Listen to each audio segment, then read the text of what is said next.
Greetings, and welcome back to another episode of Out the Box Talks. I am your host, Cril. I am back for another new show.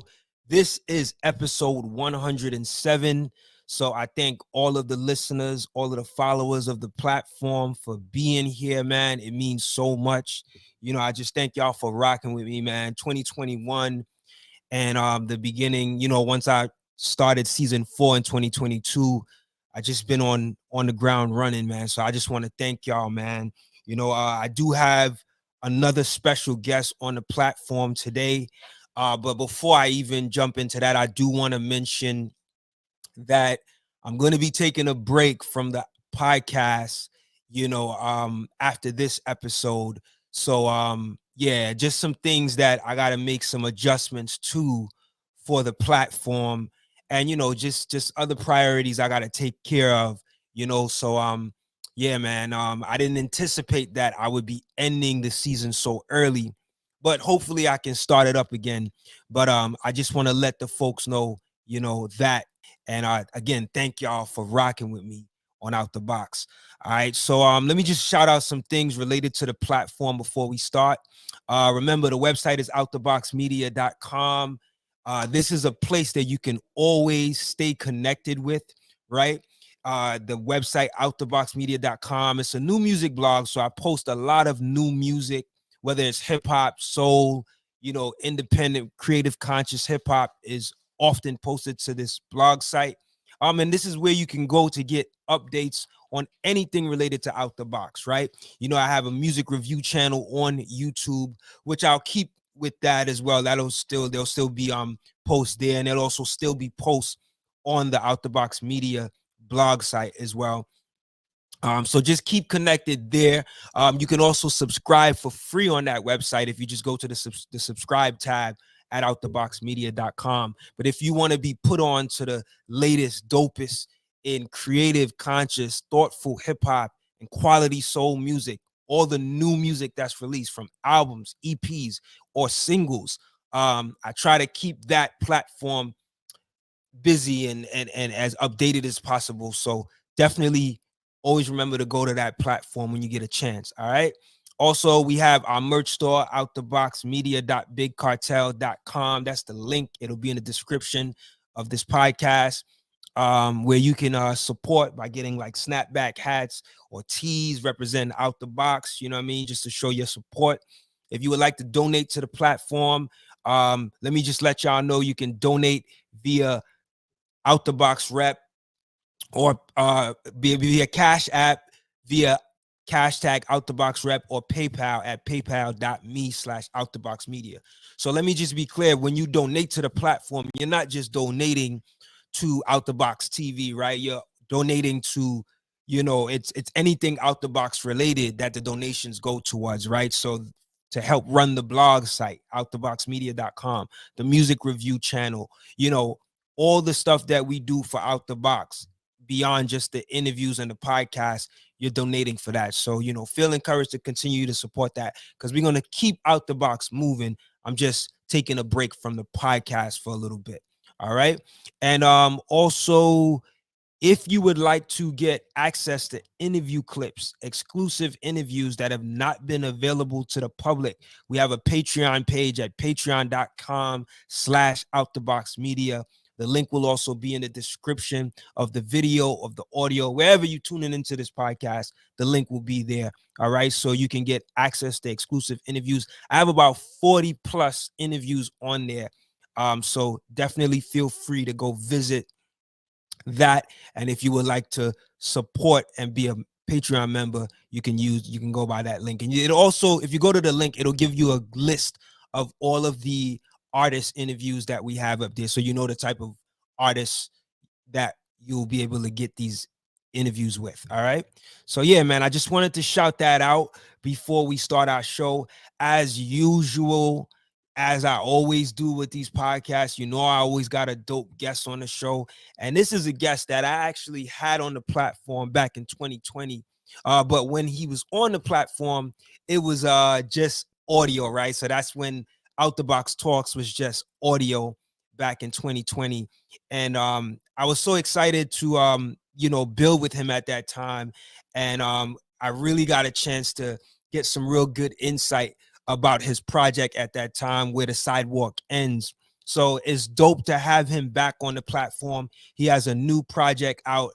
To me, it's like a double EP. So it's known as 8487. So he put out 87 on April 16th. And then I feel like a couple weeks later, around April 26th, he put out 84, right? And I loved both of the projects. And when I think about it, when you combine them, to me, it feels like an album, right? Because when you look at the duration of time, they both together clock in over 30 minutes, but I was so moved by the music and the sound and just his flow and lyrical prowess with this project, which I expected, but the overall sound was so dope, man. So I'm so glad that I can have him back on the platform. In 2021, he also produced the Live in Rap EP. Then he also put out the When Martin Loved Gina Part 1 EP in 2021 as well. So he's been busy. Every year he's been doing this thing since we spoke in 2020, and I'm excited to talk to him about this new project, 8487, which is produced by Delle Digga, which we're going to talk about today. So without further ado, I want to welcome to our Out the Box Talks viewing and listening audience, my brother hailing from Orlando, Florida. Welcome to the Out the Box Talks platform, the homie, MidaZ The BEAST.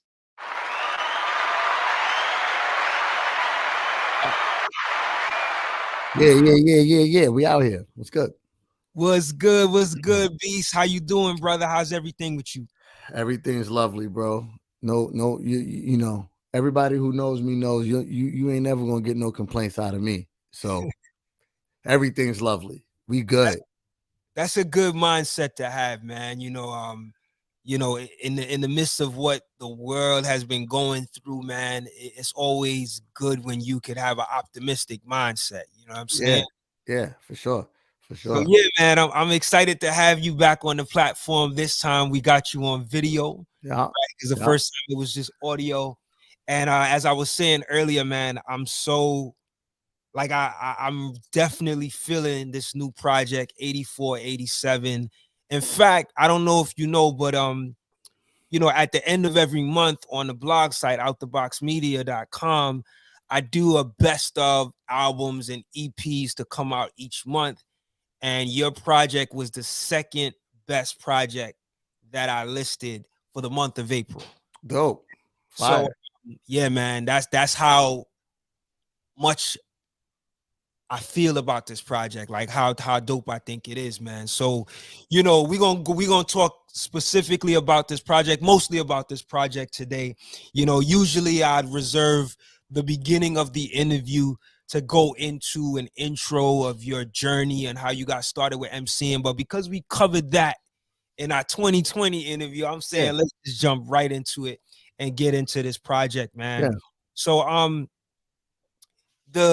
again, it's called 8487, right? And the first one was released like mid-April, and you released it as 87. And then honestly, I gotta say, I didn't even think, because when it comes out, you just see the album cover, right? So I'm thinking that one is 8487 until I look at the title. I'm like, oh, this is 87. Right. So until I heard you make an announcement that okay, the next part is coming, I didn't know. I just thought it was just gonna be that. You know what I mean? So just talk to me about why you went with the title 8487 and why you broke those two projects up to release them separately. Really what it was, man, well, first of all, me and Delle, we create all the time. You know what I'm saying? So I think I don't know if we had talked about it before, but even when we were recording Sidewalk, we did a lot of songs, you know what I'm saying? And the thing was to really just narrow it down to whatever was going to be on Sidewalk.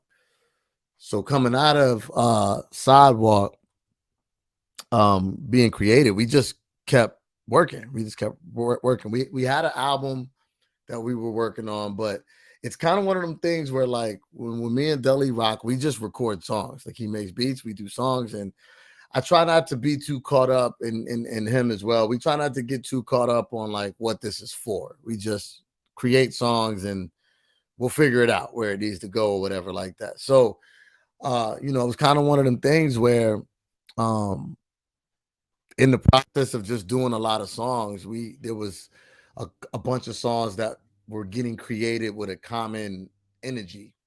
You know, and you know, one of the things that I do a lot is like since I write and record so much, I'm always creating like playlists and track lists out of songs that I have that just haven't come out. You know what I mean? I'm going, all right, well, this is gonna be this album, and this is gonna be this album.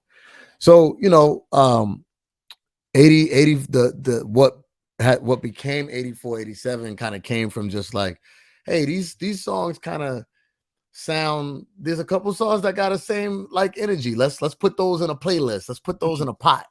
And once we had those in a pot, then it was like we knew what the sound of this group of songs were, and then we could kind of add to that. So the original idea was for the project to be called like so one of the things I do when I create music is I usually come up with the artwork early in the game, like real early.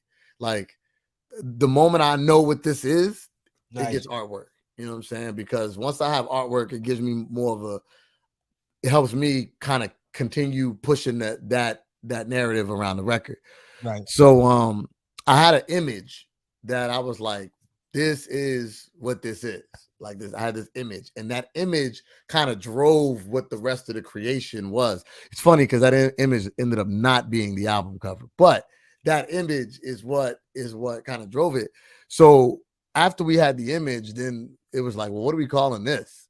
And I feel like it might have been Dele who was like, yeah, we can call, because we said that the album had 80s energy was the big thing. It was like, yo, it's got an 80s feel. Like the image that we were looking at originally was a picture of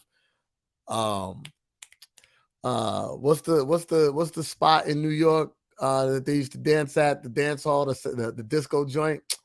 Oh man. Damn. Cotton Club, right? No, not the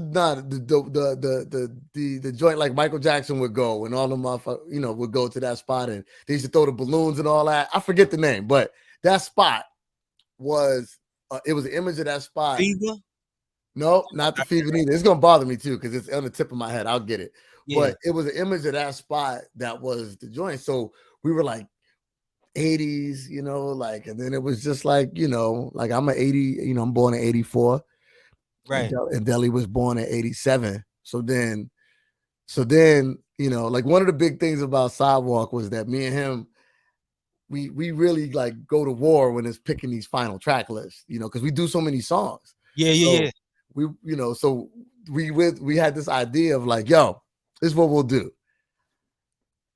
You put together 87, I'll put together 84, and like we'll see which one is better. And we'll put them both out. You know what I'm saying? And that's kind of how it turned into like a separate EP and like so. Oh, okay. Yeah. So that's even doper. Like yeah. So because you were born in 84, you know, Dele born in 87, y'all picked the project that represented y'all birth years. Yeah, basically. So are you saying that 84 was your like all of the so 84 was curated by me. Right. 87 was curated by Dele. Now here's what's interesting about that though, because one of the questions that people been hitting me a lot with is like, well, why'd you put 87 out first instead of putting out like just in numerology? And plus the album is 84, 87. Like, why did 87 come out first? Right. Well, so this project was not supposed to be the next project that dropped from me and Dele. Like we have an album, like it's called The Devil's Playground. Like it's that's the album, like, you know, and that was what was coming next. But Dele, shout out to Dele, he was like, you know, really like into the idea of Like I just think he just felt the energy of these records for right now, and he was Right, just right, like, right. I'd rather go first with 84, 87. Like I just feel like that needs to happen first, and I he think put it was that a envelope. smart choice. Yeah, yeah, Definitely, that was a smart choice, bro. yeah. I feel like let's just assume that the next project was more of a full length project. It Uh, is. right. So this is sort of like a nice appetizer, before you get to the next project. Um, so yeah, I think y'all made the right decision in putting it out. You know, when we did our last interview, you had said that you and Deli had like recorded 100 tracks for where the sidewalk ends. So I'm curious to know, did you pick from that pool for this project, or was this totally new beats? I'm just trying to think if there's anything on there from the old batch. I don't think so. I don't think there's anything out of the old batch of stuff that made it. Everything on so here's the thing, everything on 84, 87 came out of COVID. Like that's all 2020 recordings. Right, That's right, all right. like Okay. 2020 stuff. We were doing that like in quarantine. Yeah, Like yeah, yeah. that's all quarantine records. Hence the reason why he wanted to rock. He was just like, yo, because the Devil's Playground project that we got coming, it's a little it's gully. It got some, you know what I mean? It's on like a gully tip. Mm. And Deli was like, yeah, I want to put out the lighthearted stuff. Let's go right, with, like the world just came out of this whole energy of like, right, right, right. COVID and like Yeah, there's just a lot of negativity. Like, let's go with like some just, shoulder moving stuff. And I was like, all right, whatever, like let's do that. So like I don't know, we hadn't talked about 8047 in a minute. Like we hadn't talked about it.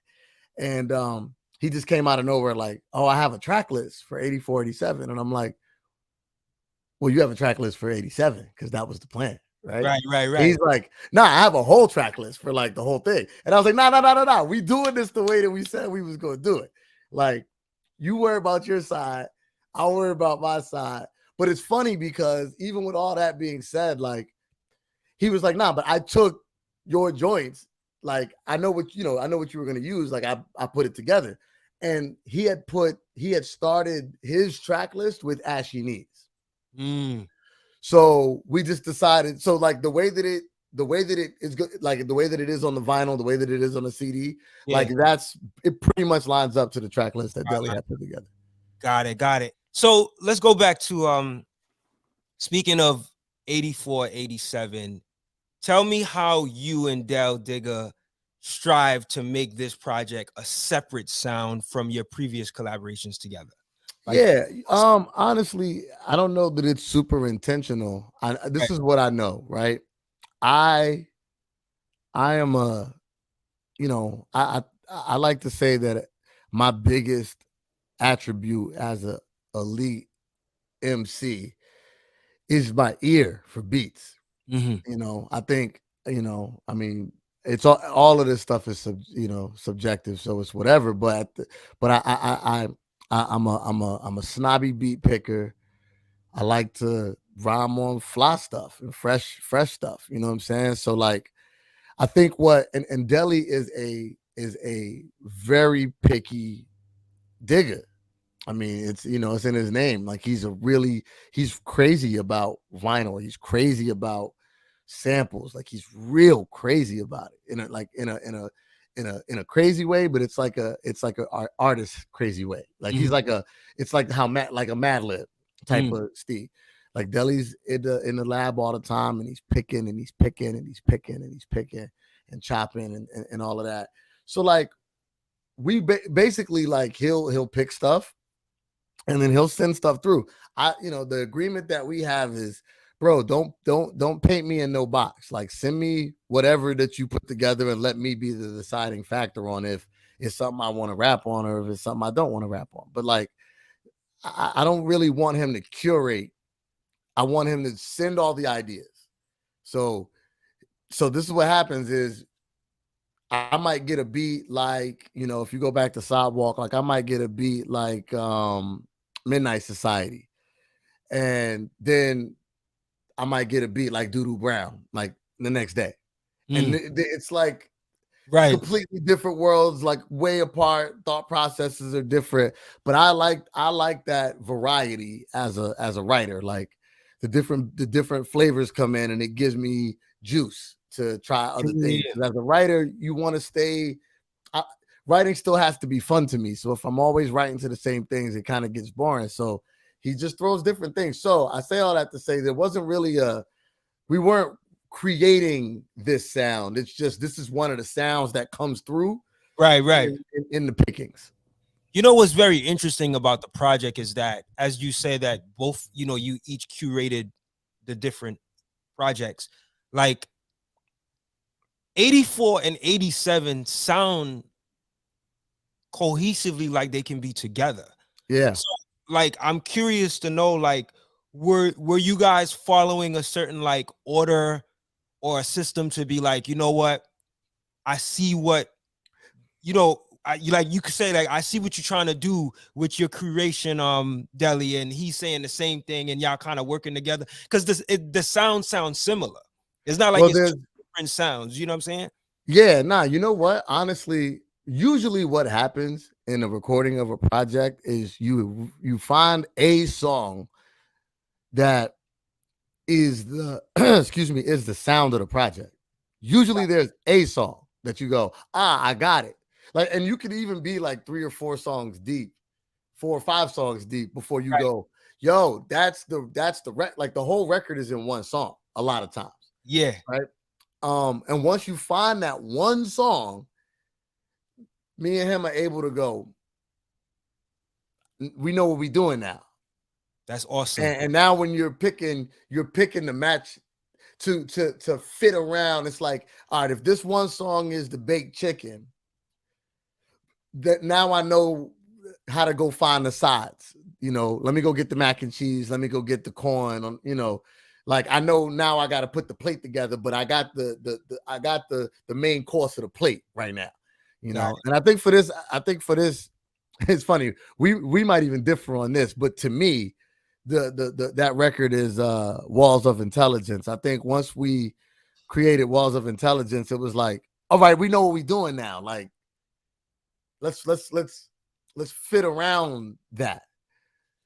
Wow, I was just about to ask you what that record was, and that is one of my favorite tracks, or because that's on 84. That's on 84, yeah. Purple cover. So yeah, that's one of my favorite tracks. I mean, I got favorites on both, and I'll probably tell you like what my hand, the ones that I chose as my favorites. But sure. Yeah, definitely, that makes a lot of sense. And thank you for sharing that.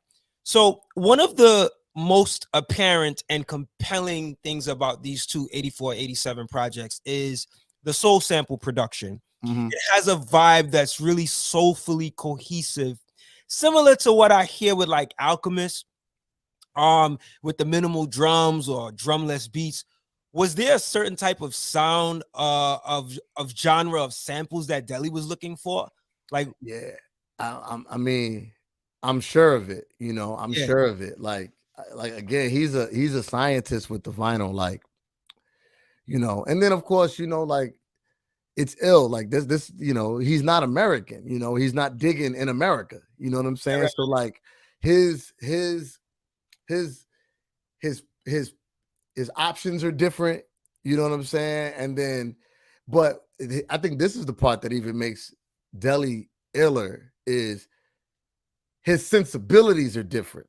Like Dele didn't grow up in hip hop the way I grew up in hip hop. So he's not beholden to the rules that I'm beholden to. Right. Or the like all the trappings of like, I grew up in this is how we're supposed to do it. Like he's not really, that's not his energy. Like he's just out here. You know what I'm saying? Like he's digging in different places. He's, like he don't know, he's got a whole different sensibility. So then it kind of frees up the creation a bit. Because, like he just doesn't have those boundaries when he's creating. So, but with that being said, like I know he might focus on like for instance, for 84, 87, it wasn't that we were picking 80s samples. We were picking samples that had 80s energy.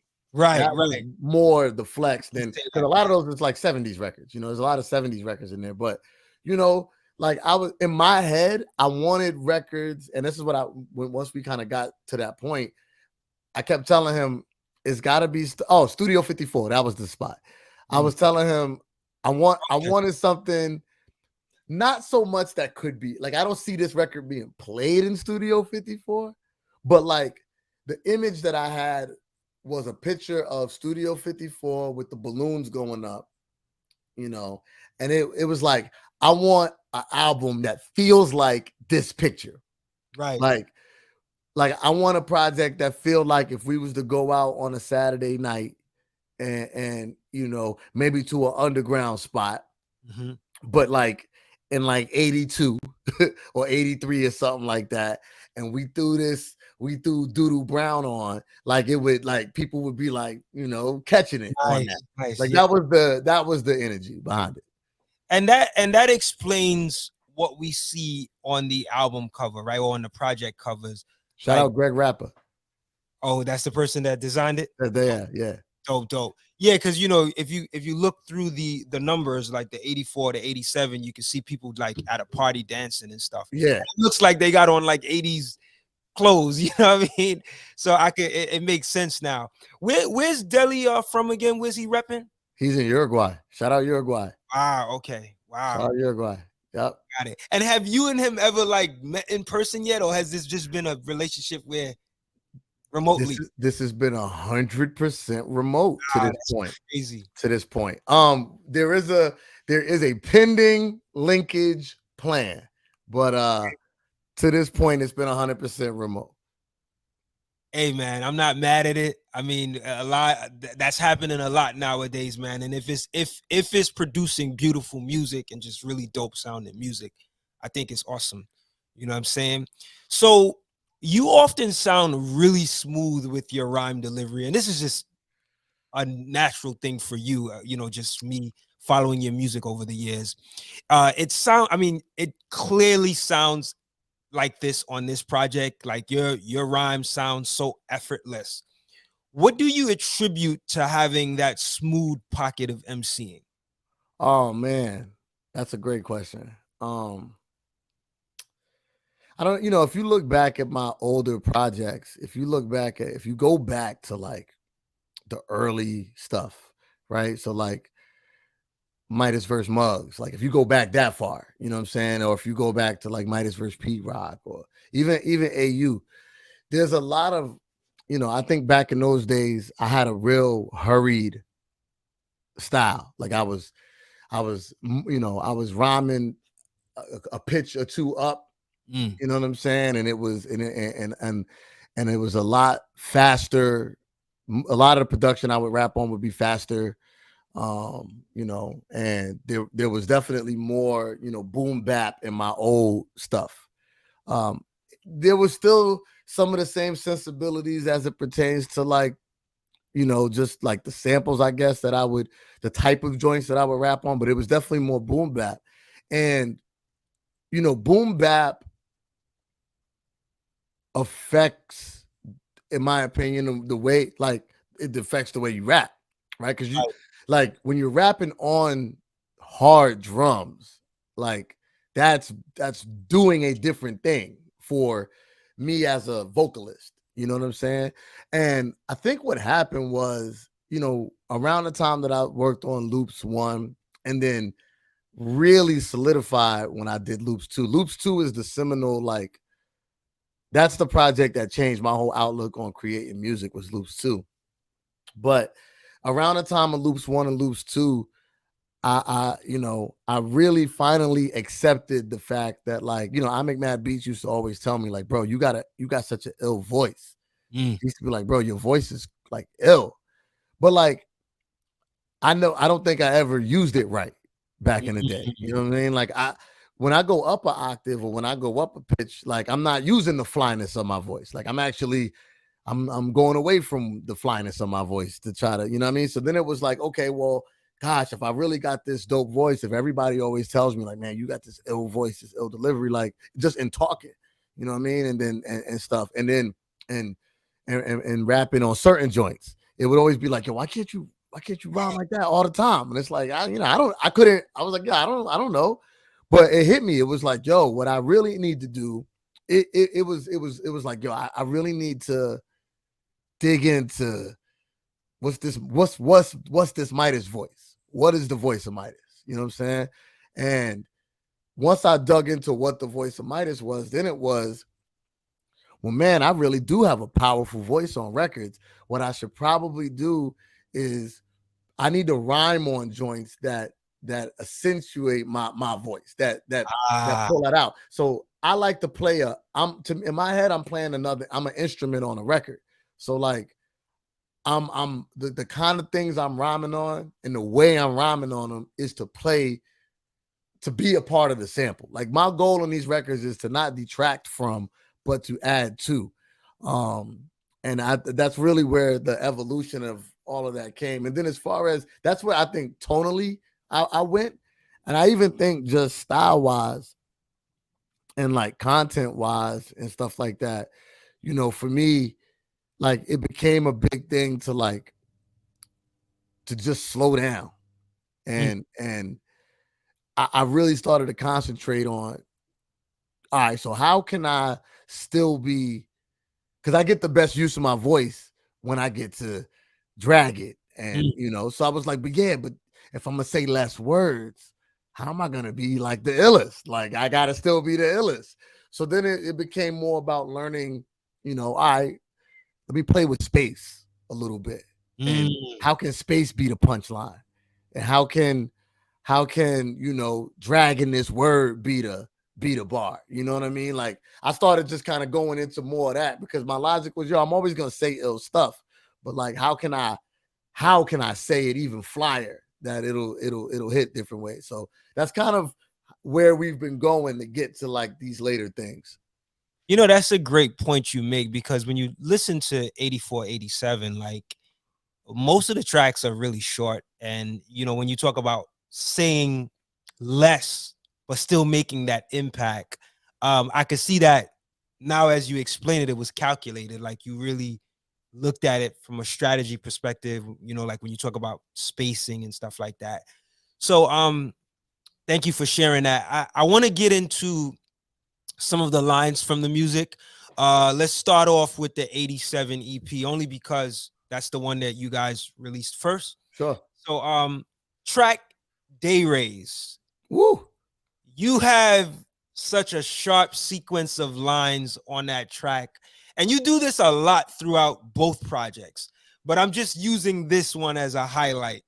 You have a sequence of lines where you say, the tape played, the wraith raced, we so day raised and placed 8th placed. Mistakes made, we broke kayfabe. I changed capes of James when enraged on stage, became ape. The taste makes, don't give lames no play. Yeah. I mean, I might have butchered. Yeah. I mean, that's fairly close. It's just like, but for those listening, like it's like when you hear this track from MidaZ, like he's just so in pocket with each rhyme, right? And I wanted you to kind of walk me through the process of how you came up with that rhyme pattern and arrangement of words there. Oh man, yeah. I just had to pull the verse up, so as you were saying, I'm like, I don't even know. Like, I don't know. Yeah, I don't be knowing these raps, bro. Like, one major fail of mine, something I swear I want to get better. I write, I record, and then I leave it. That's it. Nah, I could dig it. I could dig it. It's out of my system. You know, I'm on to the next one. Right. I could dig it, yeah. So it's rough for me because a lot of times people will be like for instance, these radio shows and stuff, yo, come on, kick a verse. I'm like, bro, I don't just be having verses in my head. Do you know how much I write, bro? Like there's it's a word jumble in my head of all kind of stuff. Right. But so I pulled it up. The tape played, the Ray phrased, we soaked day rays in place, 8th place, mistakes made, we broke kayfabe. I changed capes. Some James when enraged on stage became ape. The taste makes, don't get legs, no play. Opinions is like booties, bitch, and minds don't sway. I'm on some stupid shit, doy moves all day. You know, that honestly, bro, like one of the techniques that I like to pull out, like so I call myself so there's two styles that I really sit in my head is references and stream, like a stream of consciousness, right? So like I'm not really in my head. This is all me psychoanalyzing, you know, my stuff. But like I'm not a punchline rapper in my opinion. You know what I'm saying? Like I don't work to a punchline. I don't build to a punchline. Right. I don't, if a punchline comes, Right. it comes, but I don't seek it out. Right. I could appreciate that. I could appreciate that because a lot of times when we look at like dope MCs, a lot of them are punchline rappers. Most of them are punchline rappers. Yeah, but it's something special to have that dope effect, you know what I mean, and not have to go to punchlines like that. So yeah, yeah, I used to think like, and you know, I'm a snobby rapper, bro. Like I'm gonna tell you right quick before I break that line down. Like, there's two things that I didn't like coming up as an MC. I didn't like the idea of like, yo, if you rap faster, you're a better rapper. Like I hate that. And there's so many people that just are enamored by the speed of your delivery. And I just was like, yeah, that's corny, bro. Like, I don't think that makes you any better just because you talk fast, you know, like that's not that great. And then the other thing was just the over reliance on punchlines. Like I just, you know, for me, it didn't move me that much. And I always thought that there was like flyness in that stream of consciousness, right? Right. So like for me, it's the stream of consciousness and it's the references kind of thrown into a jumble to kind of create the style. So for me, the patterns come at, it's almost like building, it's like Tetris, right? So like sometimes the blocks will build where they start to go off to the side, right? And then you might be building it back over, right? Like the patterns happen as they happen based on what I just did, right? So like if I would have said something like, I think that line starts with, I've been nice since I was Mina, the new asshole Rima. You couldn't gain steam with a steamer. So then, like, I'm going to myself like, all right, I could even continue on with the Ema flavor. Right. Or like I could take it left right here. So you know what? Let me think. Do I want to? So I might have played with taking it further with the Ema and then being like, that's probably not as fly. Right. And then okay, let me take it left. And then I'm also listening to what, because Dele sends me beats. This is an effect too. Dele sends me production different than every other producer I've ever worked with. So I have a stable of producers that I work with. But the one thing that Dele does that's a little different is Dele sends me fully realized ideas as production. So like the beat that you hear on the record, like the whole thing from the intro to the outro to the drops and all of that. Right. Generally like that the first time I hear it. Wow. Yeah. So most producers send me just like something that loops. Right. And then they'll build that stuff based on what I do. Right. Dele sends it that way already. And I build what I do based on that. Yeah. So like I might like, so I don't know what the beat did at that spot, but it might have did something where I was like, oh, you know what? Let me dance on that right quick, a different way. So going from you couldn't gain steam with a steamer, the tape played the rape phrase, we soaked day raised and plays 8 plays. You know what I mean? Like it might have been even just the beat was doing something that I was like, let me play with that right quick. Yeah, I thank you for explaining that, because like I didn't want to just only focus on that line. I was just using it as a reference point. Sure. You know how the patterns come in other songs, because you do it a lot. Yeah. And like I said, you're one of the MCs that I can think off the bat today that's always like in the pocket. Like some people catch pockets, but it's not like so often. It's not so frequent. You're catching it often on this project. and on where the sidewalk ends, and some of the other projects I've heard, like it's just you're in that element, you know what I mean? So I just wanted to highlight that. I was gonna ask you something about Deli too, man, as you were saying something. It'll probably come back to me. Yeah. So just to shift gears a little bit, you were recently featured on the song with Niko IS. Yeah. Yep. Wordsworth, Kweli, I think Punchline. They were all, and a few other MCs. I think I'm missing the names. Called Live from the Blue Note, and I got to see you in the music video for that. Talk to me about what that experience was like, collaborating with all of those MCs, and what it was like. I guess the most memorable experience filming that music video alongside them. That was an interesting experience because as far as the creation of the song, there was no experience, because that record was just me for most of the record's existence. Really? We were in the studio. Shout out my man Juni Ali. Shout out Niko. We was at the lab. We were gonna work on something. Me and Niko over at Juni Ali beat. One of the jokes out in Orlando is that MidaZ don't like rapping on drums. So, which is not true. I like rapping on drums. I'm like, did y'all hear live nigga rap? It's all drums. Like, what are you even talking about? But whatever. It's one of the jokes that my guys throw around out here. So we were in the lab, and June was playing with a loop, and Niko's like, well, if we want MidaZ on it, we're not gonna throw drums on it. Like, that's the only way that he's gonna rap on it. So the loop was running, and me and Niko were gonna write and record that night. So I wrote the verse and I laid it. Niko ended up not laying that night. Like, he didn't write anything that night. So I wrote a verse and I laid it. They were working on an album, so my big thing was just, let me make sure I write and record this so y'all get whatever verse y'all need from me, and then I can hit the road, you know what I mean, and do what I got to do. So I laid the verse just on the loop, and then I peaced out and never thought about it again. And then I'm months later, had to be 4, 5, 6 months later, Niko hit me like, yo, I got this person on it. I think the next person that he put, I think he said I lay my verse, and I was like, oh, dope. You know what I mean? You know what I mean? Let me hear that or whatever like that.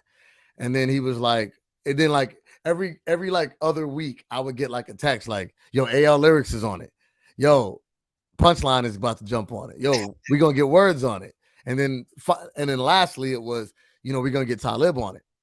So I was like, and mind you, I had heard nothing. I hadn't even heard my verse. You know what I'm saying? Like, Wow.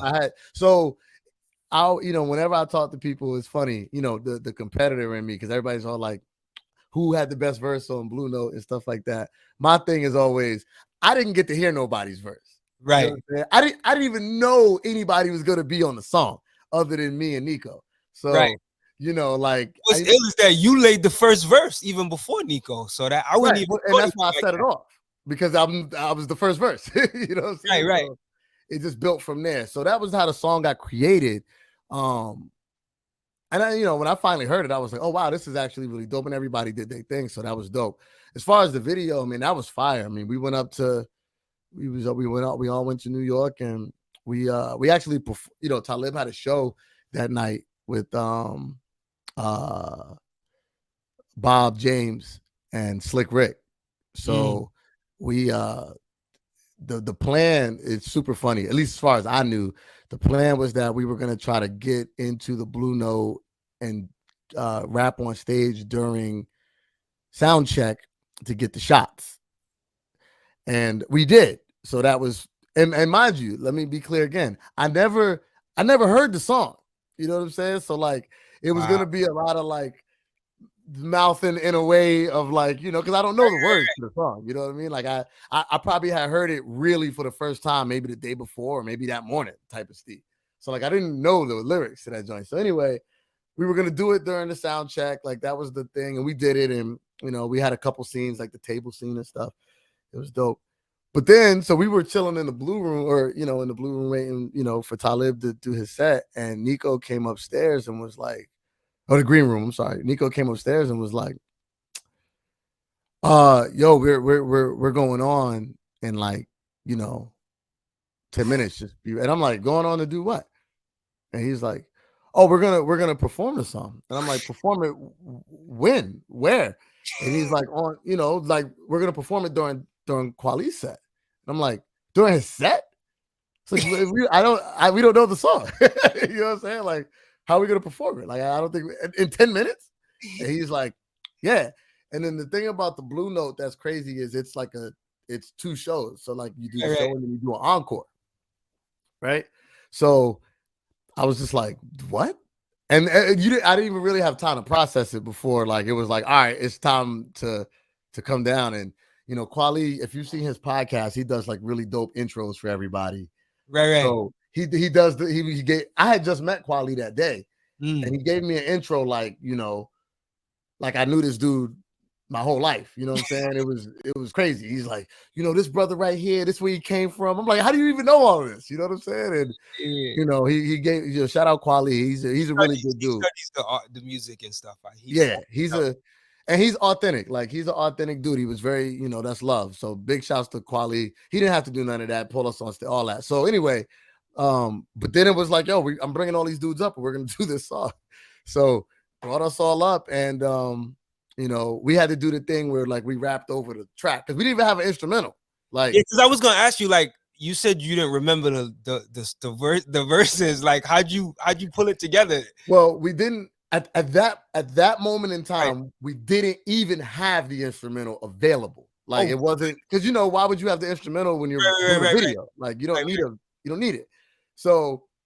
And I think if I remember correctly, he had explained it to the crowd like, hey, we're shooting a video, but we're going to perform it right now type of deal. Mm-hmm. So, we kind of performed it and it kind of came off, I think, a little stiff because nobody really knew what was what. So anyway, whatever. In my head, we got the shots, whatever. So we go back to the green room. Everybody's chilling. Like an hour later, dudes come up like, hey, you guys are getting ready to go up again. I'm like, what? Like, encore?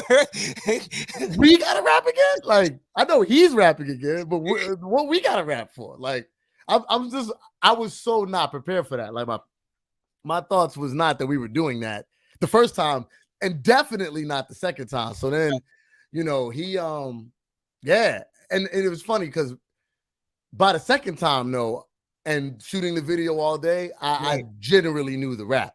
Yeah. And that second performance actually came off real ill. So that's a good thing. It's a good thing it happened. Yeah. The second performance came off really dope because I think by that point pretty much everybody knew their lyrics and it was able to get performed pretty well. It was crazy because the second performance, DJ Premier was in the front row. Wow. So it was like, oh, you guys are rapping again. And by the way, there's Primo. It was like, all right. So it was a wild experience. That was fun, bro. It was fun. Slick Rick is right there. And, like just different luminaries in New York is in the building. So it was a real ill experience. Dope. So moving right along, going back to the music from the 87 EP, the track Hello, which I could just hear the sample in my say hello. Right. On that track, you say somewhere like in the middle of the song, the words, when you hit summer camp, I was in camp low, wearing gator. I didn't need it that year, RZA. Yeah. Can you explain that line? Yeah. Oh, that's you always be picking out the fun lines, bro. That I swear to God that nobody will ever get in them. Just like whatever, keep it moving. But they're like for me internally. So let me pull that line up right quick. But yeah, that line is mainly about like one of the jokes in my crew with I Make Mad Beats and Zarism. Like one of the like seminal like kind of jokes is about when the Wu-Tang Forever, when RZA's like, you ain't even got to go to summer school this year. You know what I mean? Like, let's get that Wu-Tang double CD. So we used to always joke, like, fam, like, you didn't have to go to school at all. Like, all you had to do was listen to 12 songs or whatever, 17 records, and then like you should get a high school diploma. You know what I'm saying? Like that was kind of like one of our jokes, was like taking that statement literally, you know what I mean, and like kind of laughing about it. So that line is like, when you hit summer camp, I was in Camp Low. Like when you was in summer camp, I was on my hip hop shit. Right. Listening to Camp Low. And the reason why I didn't need summer school that year. So that's what it's me saying, yo, I didn't need it that year, RZA. I didn't need summer school that year, RZA. Yeah. I was already getting my hip hop education. That's kind of what that line kind of plays out like. So it's like when you in summer camp, I was in Camp Low. You know, I rock Lacoste a lot, so it was wearing Gator, because you know, and that's also a flip, because when you hit summer camp, I was in Camp Low, which refers to just the hip hop of it all, Camp Low, but then Camp Low being polo. Right. But I'm wearing Gator, so I'm not, you know, I play the outskirts, because there's, you know, so many hip hop heads rock low. The reason why I started rocking Lacoste was just to be different, you know, than just everybody rocking low. So when you hit summer camp, I was in Camp Low wearing Gator, you know what I'm saying? And then I didn't need it that year, RZA. So there's a lot of like intertwining things going on in that one line. That's kind of like a thing. I get it. I couldn't. The reason why I asked, because I wanted to see what the RZA connection was, and you really explained it. You know, and also the Camp Low. I thought you were talking about the group. Well, I was, in a sense, that I wasn't in a school summer camp. I was in Camp Low. Like I had that in the headphones. Right. I was in hip hop school. Right. That was the But the polo reference is also dope. Yeah, it's like a double entendre for that. Yeah, definitely, man. Dope. So I gotta give it to you and Dell. I gotta give y'all enough props for putting an excerpt of, you know, the first interview that we did at the beginning of the track, Shakers. Big ups. When I heard that, like I was listening to it, I'm like, hold on, that sounds like my voice. You know what I mean? I just like, oh Lord. I was like, oh shoot. But what was even doper about the track, the Shakers track, is like I felt even more honored when you opened with the line, salute the movers and shakers. Can you expound more on why you open with that line? You know what, bro? Like, I think more of it is just like, man, I be just trying to catch the flavor of the music when I write. Like, really, really, truthfully, honestly, like, I really feel like, for me, writing is like an out-of-body experience. It really is. It's like, you know, I sit there, I listen to the music for a minute, and then like it's almost like for the video people, it's like and it's done.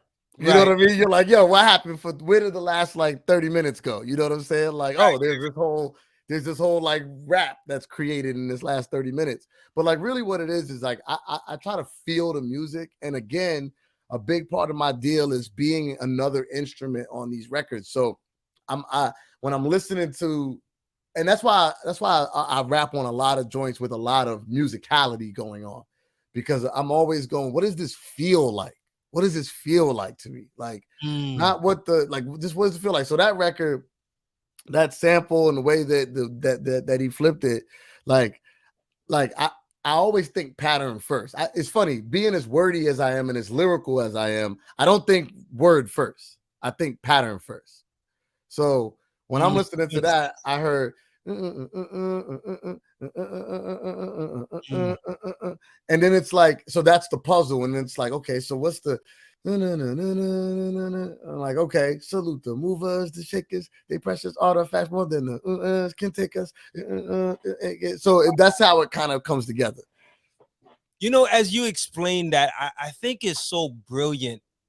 Because even though you like you said, you work with the patterns first, you still got to create words from that. So it's always brilliant how you can start with patterns and find words that move with the pattern, that flow with the pattern. That's dope, man. But whose idea was it? Was it like because that was the 87 EP. So was that was like, yo, I'm gonna just use the clip, this clip, or when Delle sent the beat, it already had that. Got it. You did say that. You did say, yeah. It was in it. when he sent the beat. Yeah. So like, yo, Delle, shout out to you for doing that, man. What's up? That's what's up, bro. yeah, Yeah, like man. it was in it.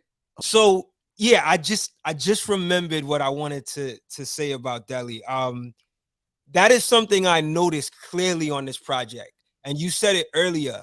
The fact that I feel like it's like, if not all of the tracks, at least most of the tracks of 87 or 84, they have intros and outros to them, and other things are happening. Like, he has like either the excerpts or, the audio skits in the beginning. There's little change ups in the beats. Like, that is, I can clearly hear that. So when you said it earlier, I was like, yeah, that's right. I could see that. But what's even doper is, like you said, he sends it like that, right? Yeah. So you just kind of build around it as far as your rhymes and stuff. Yeah. And there is some, like, I mean, so not every beat that he sends will have like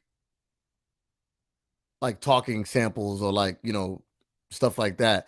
So there is a lot of collaborate, because I like, one of the things that me and him connect on is just adding texture to these records. You know what I'm saying? So like, I love all that stuff, and I love extra talking samples and interview samples and things to be littered and sprinkled throughout. So like, that's really something, like, even when he don't do it, I do it, and we'll build the records like that. You know what I'm saying? And drop stuff in and drop stuff out. And, it's just one of the things that him and I really connect on strong is texture. Like texture, like I want these records to have texture to them. And that's why, people keep asking, yo, bro, like bro, I get so many texts and calls and just questions about like the fact that the songs are short. And my thing is, well, yeah, the songs are short. Like, that's the thing. But I think like it's done on purpose. And part of why we do it on purpose is a couple reasons. One of the reasons is because, one, the records are dense. There's a lot of texture packed in. You know what I'm saying? So like, when you break down that there's these change ups and these switch ups, and then there's these samples in the background, and there's talking, and then you throw on top of that I'm doing complicated things. You know what I'm saying? Like, the logic is, bro, I can't give you that. I mean, I shouldn't give you that for 3 minutes. Like, that'll probably stress somebody out. So like, how about you digest this, and then like, I promise you need to listen to it again anyway, because you've missed things that are going on. So just run it back. Here's the logic. I'm so glad you said that, because as someone who, over the years, doing these podcasts, doing these shows, starting to do music reviews now on my other YouTube channel, I do take a lot of time, to listen, to study lyrics. And although it's rewarding when I'm able to listen through a dense album, it does take a lot of my time. It'll wear you out. It will wear you out. It'll wear you out. So what I love about this project, even though I think that's probably one of the biggest benefits, is that it's so short. And I think it's smart that you did that, because first of all, the vibe is just, it hits right away. So that helps. Because, you have some albums where it might not hit right away, and you have to be the type of listener that's like willing to give it repeated listens, right, or you might get turned off. Right. You know what I'm saying? With this project, it hit right away. And like you said, when you listen through to it, you're packing a lot, but it's not like you're doing every song 3 to 4 minutes long, you know what I mean? Or 5-minute songs where it's like, to a point, you just like, you get turned off. And there's so much music being released today that it's harder for the average person to keep up. So I'm so glad that you did that, because I think you win in all areas. You win in the ease of listen, because of the aesthetic, the audio aesthetic, the soul, the vibe, the samples. You win in that way, but you also win because you put it down lyrically. You know what I'm saying? You like the complexities that you bring lyrically, but it's not so complex that you can't digest it. You know what I mean? I'll give it to you like this. I decided, again, this happened around Loops 2 time. I decided to put more power into every line versus over wording every line. So there's a difference. Like, you know, and I feel like super MC cats like when me and Planet Asia sit down and talk about writing and lyrics, like we're kind of kindred spirits in like understanding this the science of this. But like it's a deal where, like, you know, like what Jizza said, too many songs, weak rhymes is mad long. Make it brief, son. Half short and twice strong. Like make it powerful, make it stick. But that doesn't mean add words. That doesn't mean add words. That can mean take away words. But here's what me as a studier of the craft, right? Like, I listen to guys, and I'm a harsh MC critic. So when I'm listening, I'm going, yeah, but most of the guys who don't pack it with words are not good. Then I'm going, okay, so how can I be good and not pack it with words? I like that. Like, I don't want to be that guy. You know what I mean? But like, I also don't want to be that guy. Right. Like, for instance, quick detour, like the new Kendrick joint just came out, right? And my man hit me, who's not like a hip super hip hop guy, with my homeboy. And he's like, yo, you heard this Kendrick? This Kendrick's crazy. And I'm like, it is crazy. It's super crazy. I'm like, but it's a little too crazy. Like, it's kind of too crazy. And he was like, he was blown away by the fact that I wasn't like enamored with this record. He's like, what are you talking about? Like, you lyrics? Like, did you hear all these lyrics? Like, I don't understand why you don't. Why? And I'm just like, yo, bro, like, he just worded me to death. Like, I can't even keep up. Like, my brain is not even computing what just happened on this record for 5.5 minutes of that. Yeah. And he's rapping fast.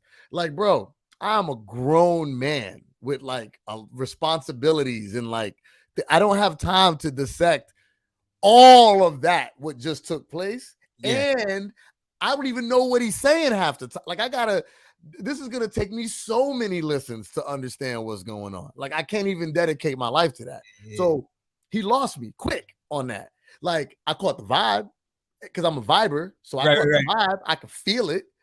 But like, I don't know what's going on that record. Yeah. And I have no desire to figure out what's going on that record. And see, that's the thing. I feel like most people that's talking about, and not just with Kendrick, but like, you know, there's other MCs that people talk about. Oh, this MC is so dope. He's so talented. And I really feel like most people don't listen like that, right? Like, most people are catching vibes.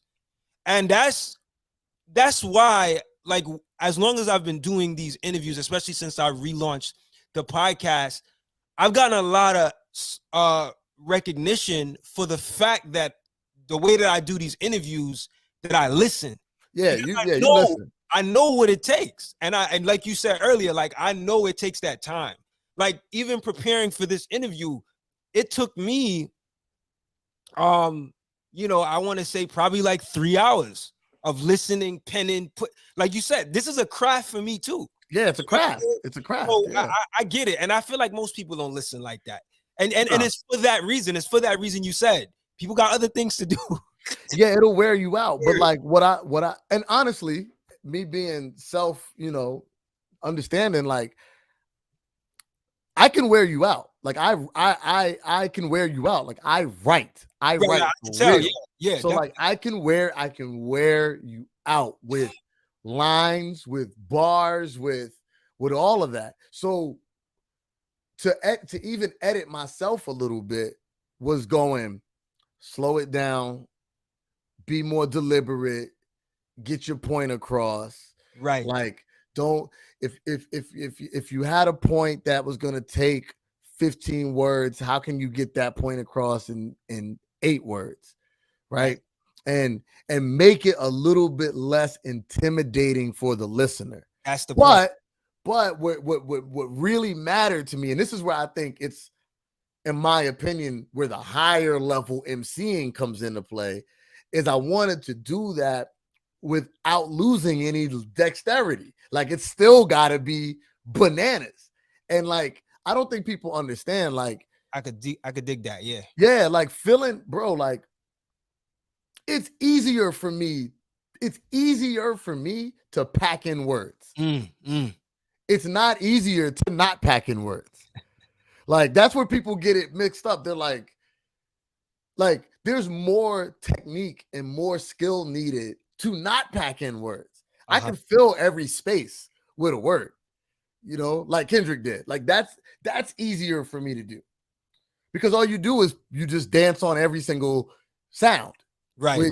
You know, but to create your own sounds and not dance on every sound, that's different. Yeah. You know, and even like one of the things that I'm real crazy about, like I don't want to do two songs with the same flow.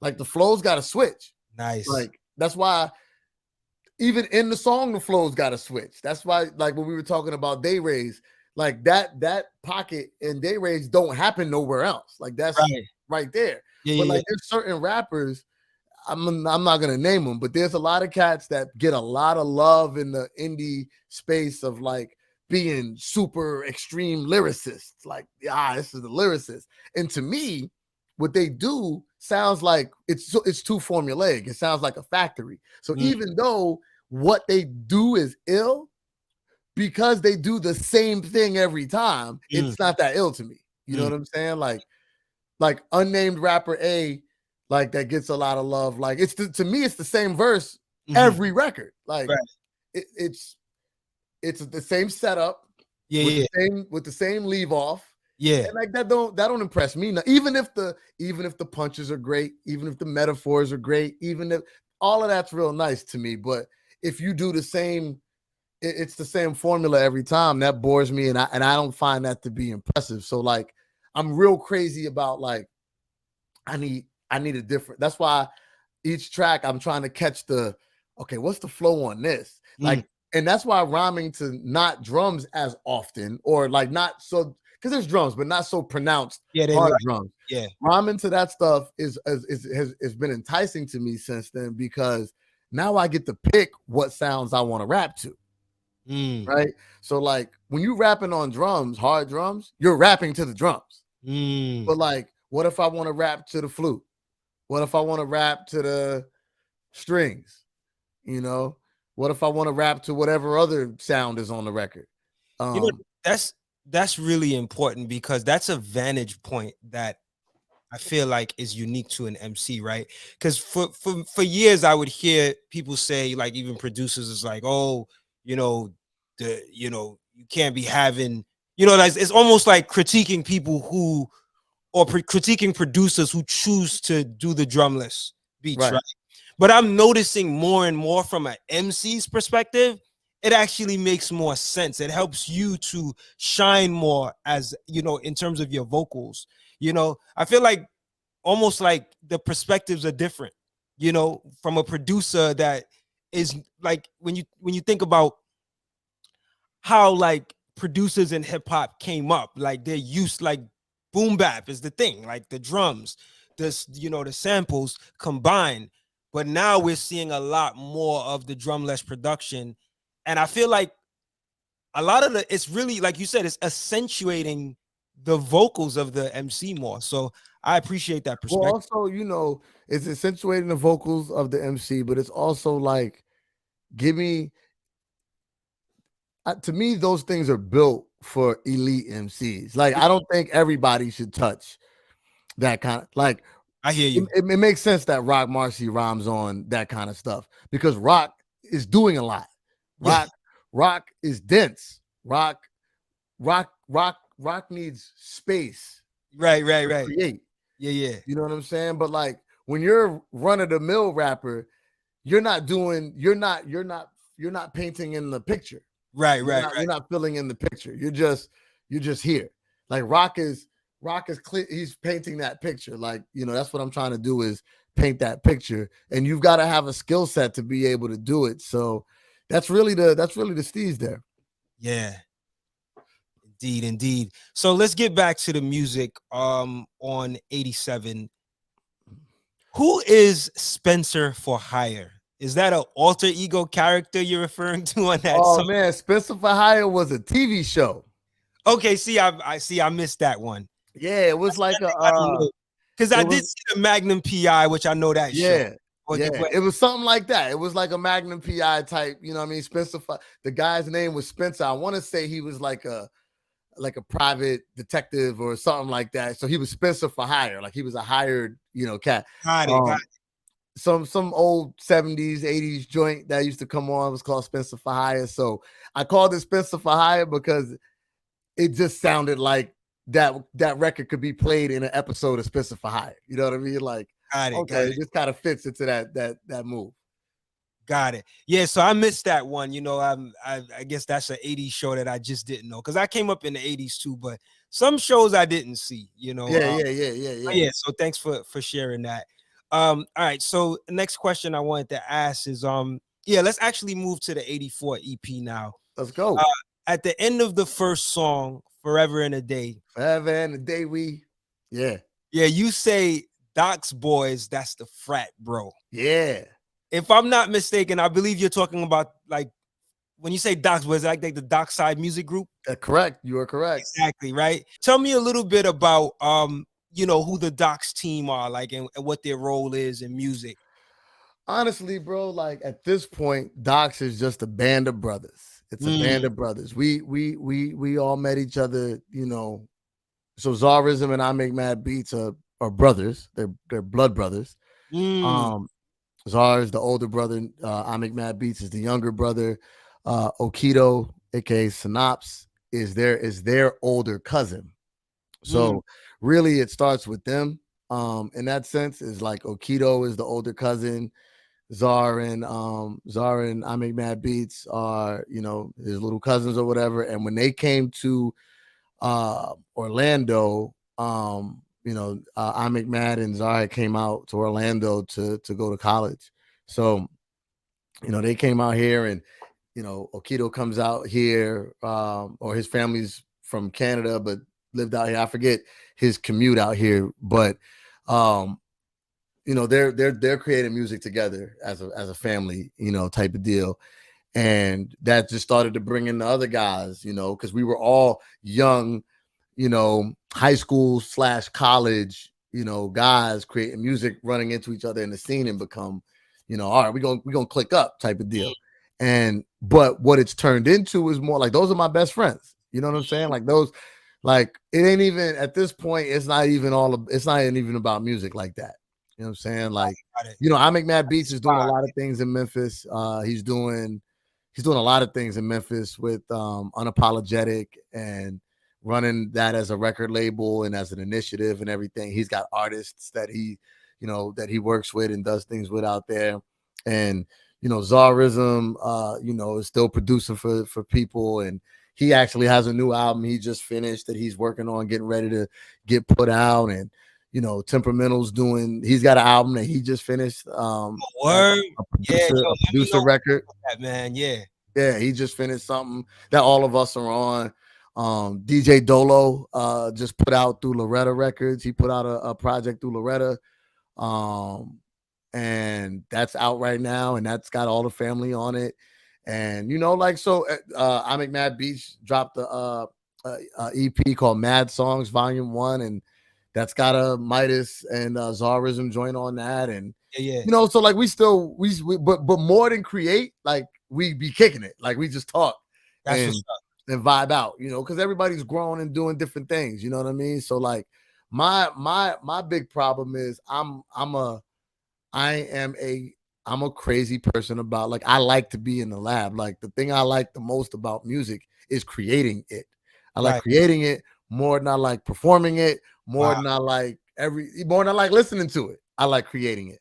So, I'm in here a lot in creating mode. And so, I probably put out and create more than everybody else, but I'm also single with no kids, Right. Yeah, that's a factor. Yeah. Lifestyles are different. Real factor, to put in place. Yeah. Yeah, but we're a band of brothers. That's really what the Doc's boys are, man. That's what's up. It's a family.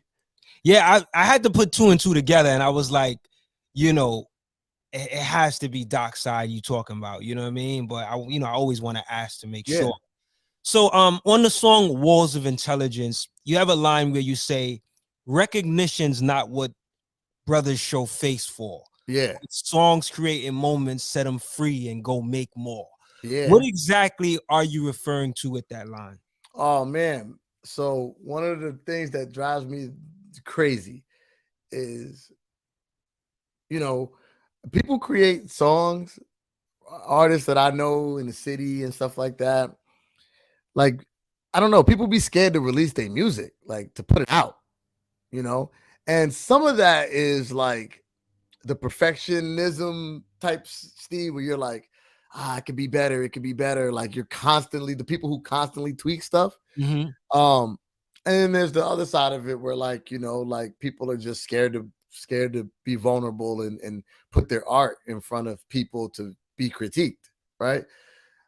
So my one of my things that I always say is I am bro, none of these songs is gonna win Grammys, bro. That I got people out here always. I tell these people all the time, like, and if it does, fantastic, right? But like, Right. I don't expect none of Oh, these yeah. songs to win Grammys. Right. So why am I gonna work on one song for like 6 months, bro? Like, let's set it free and go make another one, bro. Like, let's keep creating, right? Let's make new. So you know, one of my big things is I just believe in create the music and put it out, you know, let people hear it. I'm not real I'm not real protective of holding that in and not putting it out, because I made it so people would listen to it. Like, that's the point. And I also feel like my creativity doesn't have any bounds, so I can always make new records. Like, there's no record that's so special to me. Like, to me, it's for a listener, it could be special, right? Yeah. But to me, you know, it's just a record, bro, and I'll make more of them. Like, I make records like all the time. Like, it's not a big deal. So like, I'll make another one. Like, that's the way I always look at it. So that's really where that line comes from. I dig that mentality, man. That's dope. So you also say on that same track, if not one, but top 5, he asked you go name 4 other guys who could open jaws and propane pause. That's such a dope line. Like, that's one of them lines that just sounds so fresh. Can you explain like that line and like tell us like what motivated you to make that point? I'm competitive, man. I'm competitive. Like, if you listen to Blue Note, it's Yeah, I think you say something like that on the Blue Note track. There's a top 5. They said his 5 better rhymers, name them one. Right, I remember that. Look, bro, I'm gonna keep it like, I don't think that there's a lot of dudes out rapping me, bro. Like, I just don't. I don't think so. You know what I mean? And like, but like, you know, it's funny, man, because like that comes off every time, you know, people, that comes off real cocky. And I get it. It ain't cockiness though. I put the 10,000 hours in. Like, I put the 10,000 hours in. I didn't been in the battles. I didn't been in the, you know, and I've studied the art and I've studied the craft. I get it. I get it on a metaphysical level. I understand it. So like, when I'm sitting here going like, nah, I can rhyme with anybody. Like, that comes from a place of like, nah, like, for real. Like, right. You know what I mean? And there's that, some of the validation that I have for that is I know the rooms I've been in. I know the rooms I've been in. I know the dudes that have ciphered with me. I seen their eyes. I know they energy when after I go. I know the energy before I go. I know the energy after I go. Right. I know, like, I pay attention to all of that. And it's people's favorite people. You know what I'm saying? Like, so I get, you know, one of my big motivations to continue to put out is like, every time that I hear or see this is my favorite MC. I'm like, that's your favorite MC? I'm like, well, you get back to work. You know what I mean? Like, because I just be like, have you heard did you hear what I just did on this? Like, I'm out here. You know what I'm saying? Like, what are you guys listening to? So I'm constantly inspired to just, you know, I want all the smoke with the fact of being considered an elite MC. I need to be on them list, you know, like, so I'll give you an example. Like when people talk about Elzai, right? Like Elzai is amazing, right? So people will be like Elzai usually gets that like, yo, but you know who you didn't talk about? You didn't bring up Elzai. Woo! Elzai be killing it, right? And then when somebody says that, usually the other people who are in the know will go, oh yeah, you're right. Elzai, he do be killing. He do be killing. He's a killer. Like he's in my top 3. I gotta say that, but as he should be, right? He's a killer. My energy is, let's go. You know what I'm saying? Like that's my energy. My energy is, ain't nobody out rapping me. You know what I'm saying? So like, you know, and that's not even on some like, you know, it's no beef, it's no whatever. Elzai's I'm using him as an example, but Elzai's amazing. But I don't think there's rappers out there rapping me under the table. Like that's not happening. So if you got 5 rappers, like, and I don't exist in that, that's motivation for me to keep letting you know what time it is. Right. So that's where that comes from.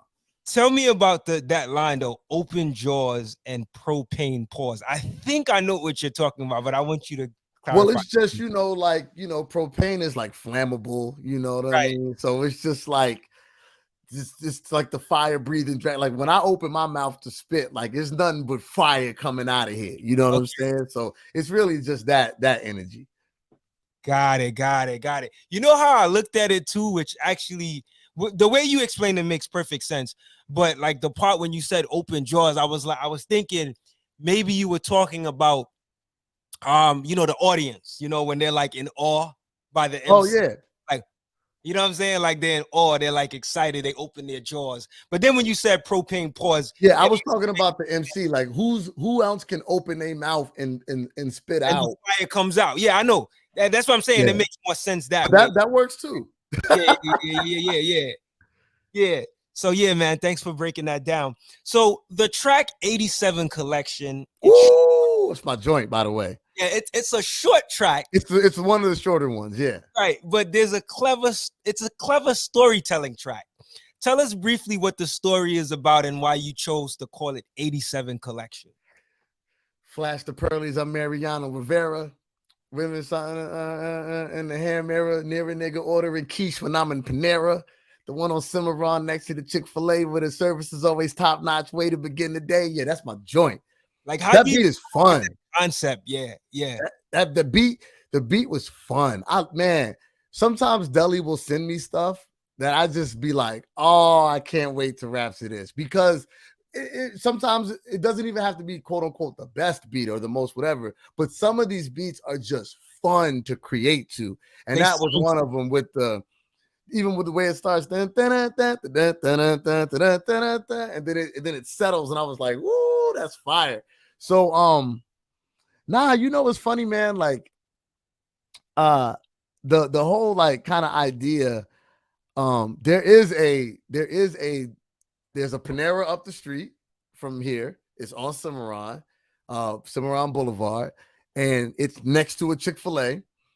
And between the Panera and the Chick-fil-A, like the people that work there are super nice. Like, you know what I mean? Like, you know what it is to go to Chick-fil-A. Like everybody at Chick-fil-A is mad nice. So like whenever I'm going to work or I'm doing something like, and I stop over there, it's super obvious how nice they are over there. So like, I don't know, something in writing this, like that whole like, you know, and then I like the quiche that they sell at Panera, you know? Right. So it was just like this kind of these jumble of ideas. And that's kind of how these songs go. Like you'll have these ideas kind of floating. And one MC trick that I try, you know, I can't give away all my tricks, but one trick that I like to use is I'm really enamored by using words in a song that I can almost guarantee nobody's ever used in a rap song before. Like I'm always going, hey man, this word nobody said it in a rap song, guaranteed. Like this is impossible. Like just impossible. So I'm pretty sure nobody's ever said quiche in a rap song before. Now I could be wrong, but this is the way my brain works. I'd be like, I gotta use quiche in a rap song. Like, no, who's ever rapped about quiche? Like nobody, right? So, and I try to do that a lot. Like if you go to different songs. Can I tell you somebody that said it? I just thought about it. Give it to me. I be trying though. Give it to me. Speech from Arrested Development. You know what? That would make sense. How do you use one of his new records? He said spinach quiche. He said spinach quiche. But he was talking about ordering food. You know what I mean? Like, but he said spinach quiche. Yo, honestly though, I ain't gonna front. When you just said that though, for a second, like for a moment, I was like, you might be right. But then I just for whatever reason, I remembered that line. I promise you, I didn't come into this interview thinking. It just for whatever reason I remembered it. So I can't be positive, but I'm always going, I don't think it. And if somebody has, it ain't that many folks. So let me exactly. I think you're right. I think you're right on point with that. Like I like outside of remembering that from speech, I can't remember anyone saying it. So yeah, if you go through these records, like I won't say every record, but a lot of my records, there'll be some word that. Now, if you're listening, you could probably go, oh, man, that's probably the word right there. Like we were talking earlier about day rays, right? So like on day rays, I broke kayfabe. And I'm like, I don't think anybody's ever said kayfabe in a verse. You know what I'm saying? Yeah, who is kayfabe? Because I wanted to, like, I have to say when I recited the lines, there was some words I wasn't sure. So yeah. Kayfabe is it's a wrestling term. So that's a term. That's the term of like, keeping kayfabe means not letting people behind the curtain of like that the business is staged, that it's fake.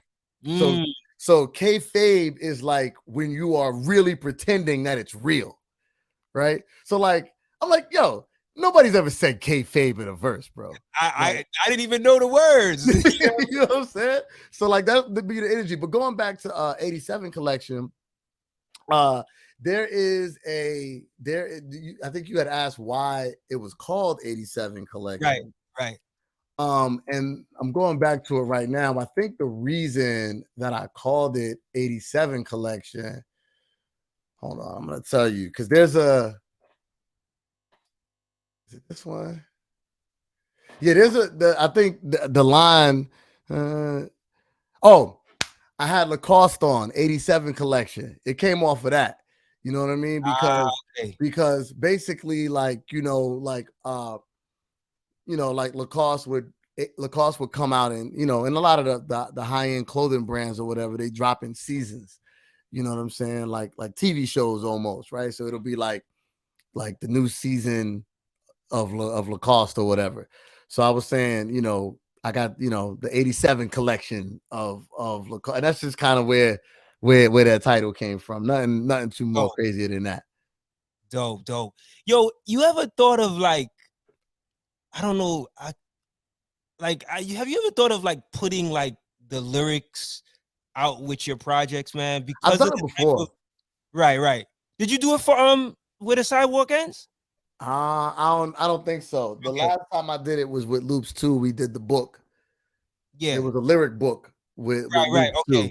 But that was really the last time I did that. The reason why I stopped doing it, I'll be honest, if I had some help, one of the ideas that I kind of have that I'd like to manifest is just something that I don't have the time to do on my own.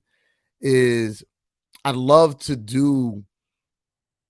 I'd rather talk through the lyrics than just put them out. So I wanted to do something visual wise. And the idea that we were throwing around, shout out to my man Sean Kantrowitz from the Questions podcast. Sean, we were like, yo, we should do something called MidaZ The BEAST minus the beats. And we would do like a lyric breakdown type of deal. So that's the thing that we've kind of tossed around doing. That's really why I haven't thrown the lyrics out, because I'd rather, even throwing the lyrics out, I don't know that people would read them and get it. So like I'd rather put them out and then have it accompany something. All right, so here's what I'll say as a fan of lyrics. So like for instance with the kayfabe, like I didn't know how it was spelled. So Right. usually if there's a word that I don't know, if I can make out or I know how it's spelled, then I can go look it up myself. Right. You can. And that helps. You know what I mean? But yeah, I think you're right. I think most people probably, like the casual listener, it might not be a big deal to them. But I'm asking pretty much as a fan of lyrics, right? Yeah. Like No, I and you know what's funny? I type up every verse is typed.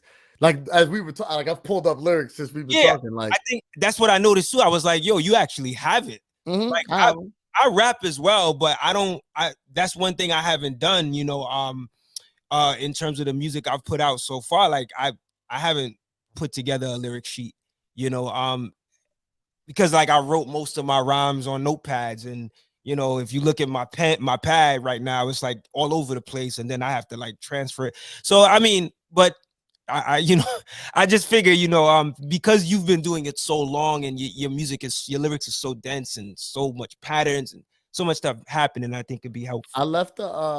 I left writing on paper a long time Yeah, ago, yeah, and yeah.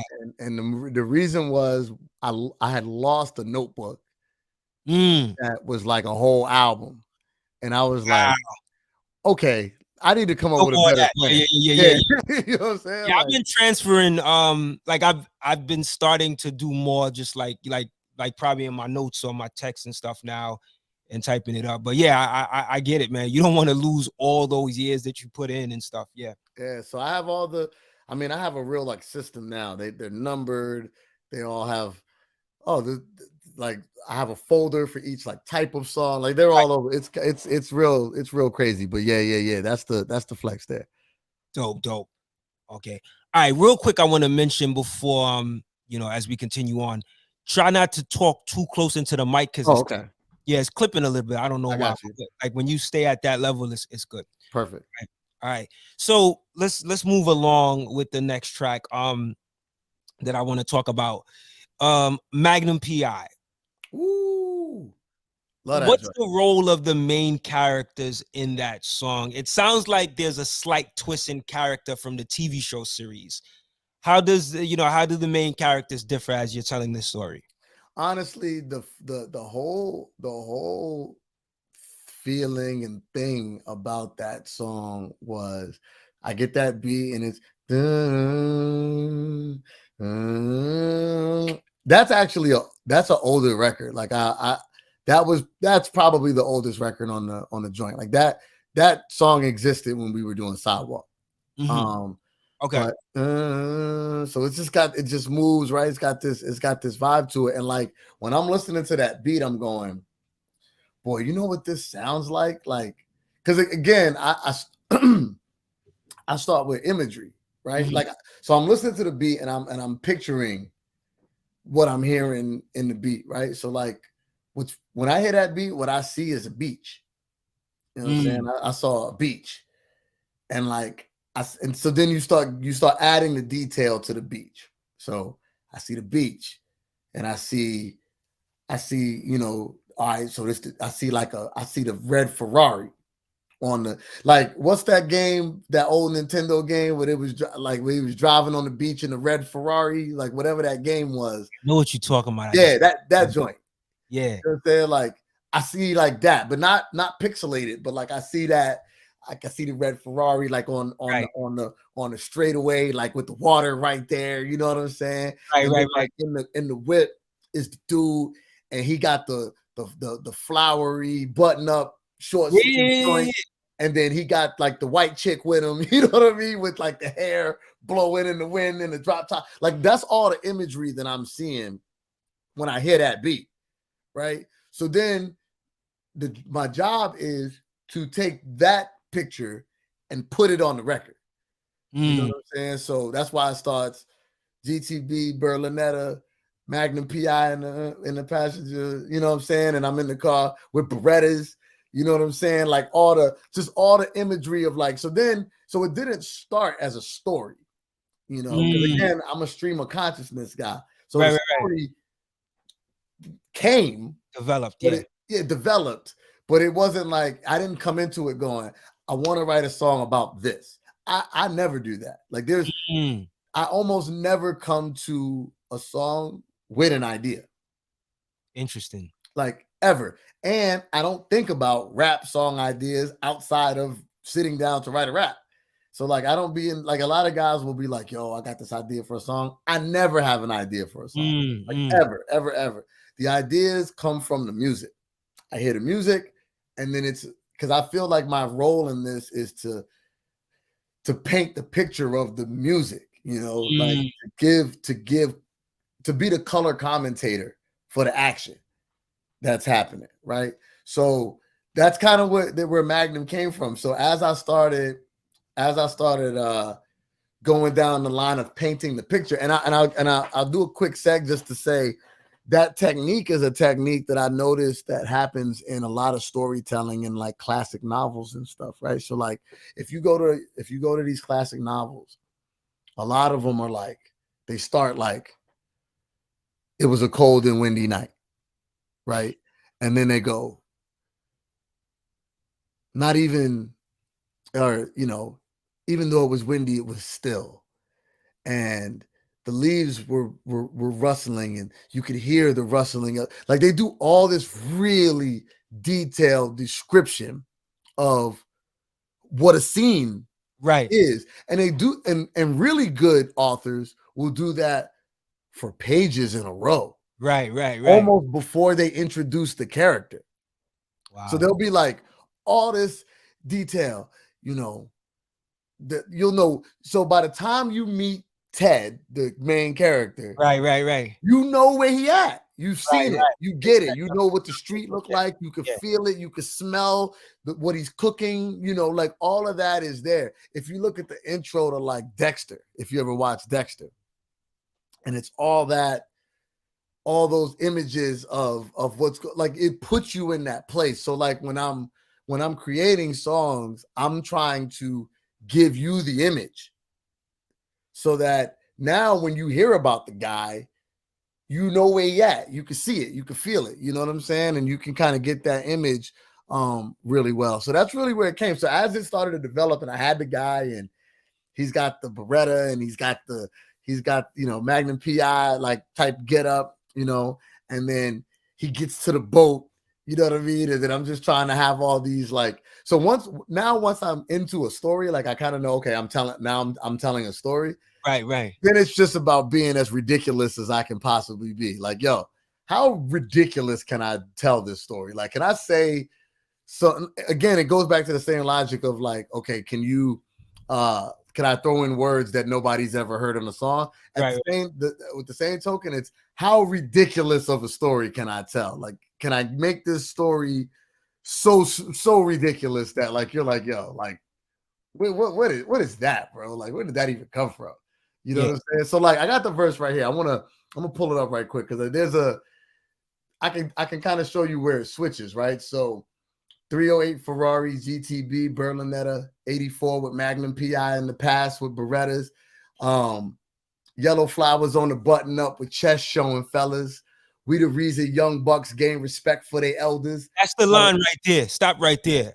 Hate to cut you off, but that's that's what made me ask you about like the main characters, because you said that we the reason young bucks gain respect for their elders. So there's a role, like a certain how you say, a certain esteemed role that the character is playing, right? Like I maybe responsible role, I'm getting that, right? Like yeah. Well, these young bucks look up to these guys or something like that. You know what I mean? Yeah, because as a kid, like, so, and maybe this was just me, but like, I know a lot of cats like this, man. Especially them young New York kids. The young New York kids, man. When you was coming up in New York as a young kid, you didn't always have all the context of the older guys that you were looking at.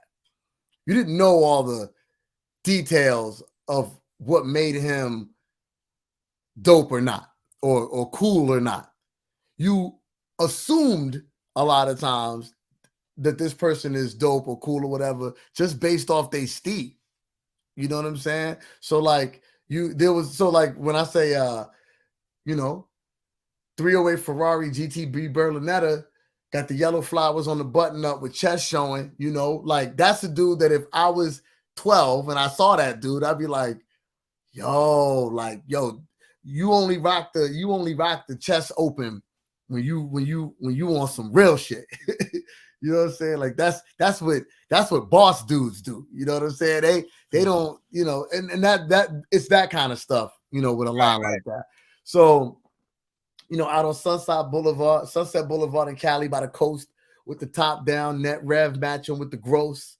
We had a cruising speed that's time lapsing with a ghost, got binoculars for spying on who laughing on a boat, right? And like that scene to me is just like you can see the binoculars and you can see the zoom in and like somebody drinking a wine and it's like, you know what I mean? Like you that tuned in to what's going on. Like that's that kind of line. Now I got it. I could already vision it. It's like a movie. It's like a movie.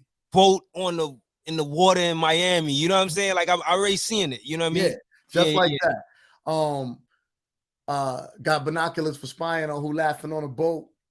Showed up flashing badges. We ain't city cops, right? Because Magnum PI will always flash his badge, but Magnum PI ain't no city cop. Magnum PI, he wearing the button up. Like what cop? What? I know he wasn't a cop. He's a private investigator. But like what is he wearing? Like to you know what I mean? Like that's not what you wear when you are a person of the law. You know what I'm saying? Like that's what always used to bug me out. So showed up flashing badges. We ain't city cops. We left our ladies at the Fendi shop. Slapped my pectoral twice, right? Because I used to always see the old people slap their pectorals because they used to keep they Benson and Hedges in their pocket that's on your chest, right? So you used to, you grab your Benson and Hedges cigarette, type of deal. So slap my pectoral twice, grab the Benson and Hedges pack, had the hostess get a match. It's semi-hot out. I think we stumbled on a hot out. So it's like, yeah, I'm Magnum PI. We looking for these guys or whatever. I think we stumbled on a hot out. I told Mag, watch the door. Yelled out, senor, like a shot out. Guys dispersed. A couple women left their feet. A few didn't move. You'd assume they was next to eat. Got the intel on who was Martinez. He's in the satin pants and now he's overboard, swimming towards the seabed. Nah. Caught him with the life preserver with the red writing. How he ain't lose his hat, the same one as M. Bison. You know what I'm saying? Like, so that's where it gets to be. I didn't have to go through all to say that, but I had to remember it. But like, once I got to the part about like, I told Mag watch the door.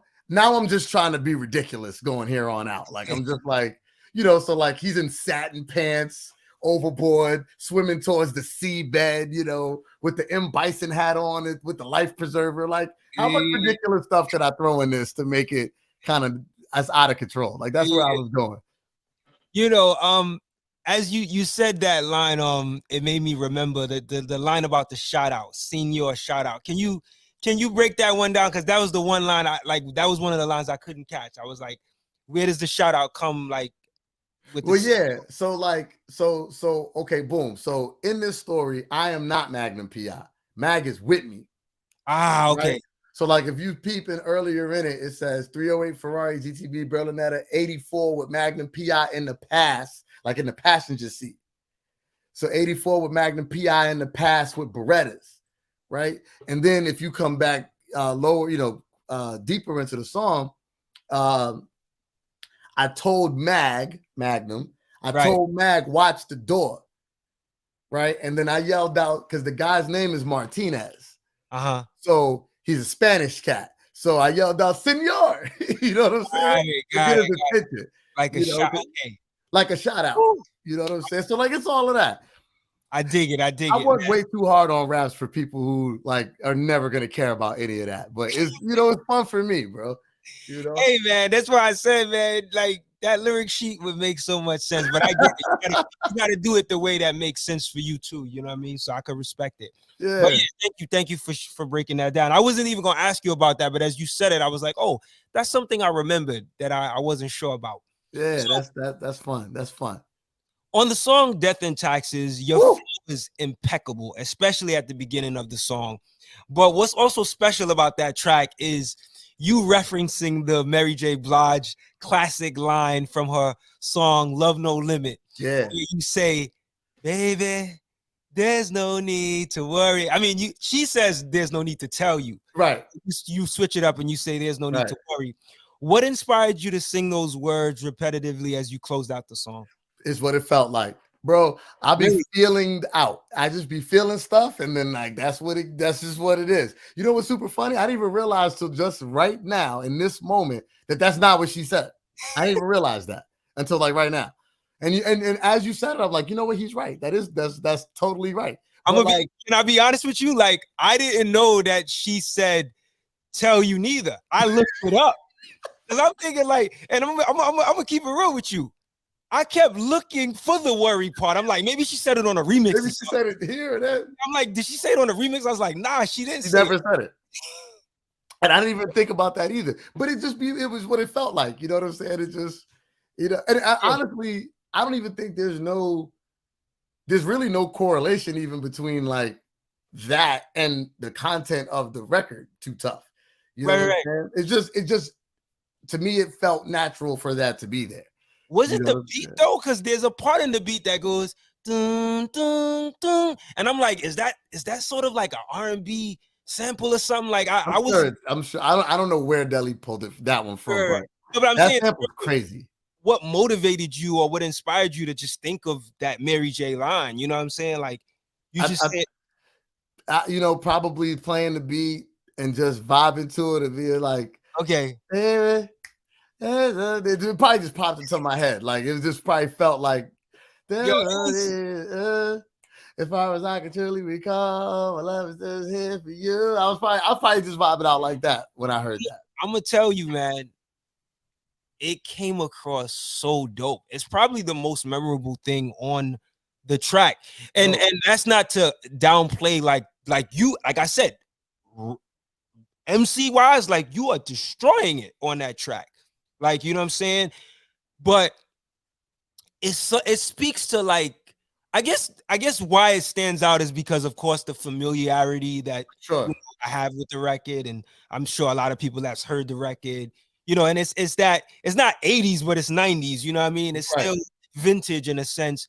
And it just worked, yo. Like I would encourage you to, you know, like to get in that pocket more, you know what I'm saying? You know, like don't be afraid to sing on the end of tracks if you got to. Just you know, and I'm not saying not the whole record, but like it just adds, like how you say it, like it complements. It's like another element that complements the track to go with Delle's, you know, beat change ups and all the things you do. Like it's another pocket, I think, that helps to complement the track. No, So I'll definitely take that. It's funny because like Delle, one of the things that Delle always does is he's always telling, like he'll send the beat and he'll be like, you should do this flow, or like you should play with this. The thing for me though is because I'm such a feelings creator, like I just gotta hear it. Like I gotta hear it, I gotta feel it, so like if I hear that, then that's where I'll go. And if I don't hear it, you know, but I would love to do that way more. I just gotta hear it. Like the record has to do it for me. For you. Like I'm not saying force it, like because in this sense, it was organic. It just came. So yeah, and that's the best way I think it always works out when it's organic. Yeah. So on the track Rear Ear, you say you was off the Richter, a snobby beat picker for something sicker. You're a stickler, right? That doesn't surprise me when I think about the type of beats that you rhyme over. What would you say is your process in finding the right beat? Like, what is that process to find the right beat like for you? Oh man. It's interesting because, man, this is okay. So one thing that's funny about it, specifically working with Delle, right? So like Delle makes a lot of beats and they're all crazy. Me and Delle almost, I would say that we don't agree very often on what is the fly beat out of a pack of beats. right? So like maybe Deli will send, let's say Deli makes 10 beats. And let's say he sends me the all 10 beats. I will like, there'll be like 2 or 3 that I'm like, ooh, those right there. And then Deli will be like, yo, you didn't touch that one. And I'm like, yeah, but that's not even like one of the ones. Like, what do you know what I mean? And then he'll be like, no, that's the main one. And I'll be like, nah, it's impossible that that's the main one. Like, it's not the one, right? But like, you know, I think I have, I like to say that I have good sensibilities for what beats will move people. You know what I'm saying? And like, even I just feel like I have a good finger on that pulse because I'm such a feelings guy. Like production and what I will say is I'm not as I mean, I love a great hip hop boom bap beat, but like I've always been attracted to the cinematic approach Yeah, of production. I could tell. You know what I'm saying? So like for instance, whenever I kind of talk about this, what I reference is like Rainy Days from Raekwon, Right. right? So like it's raining, right? And then the rain starts, and then you hear the thunder, right? And then and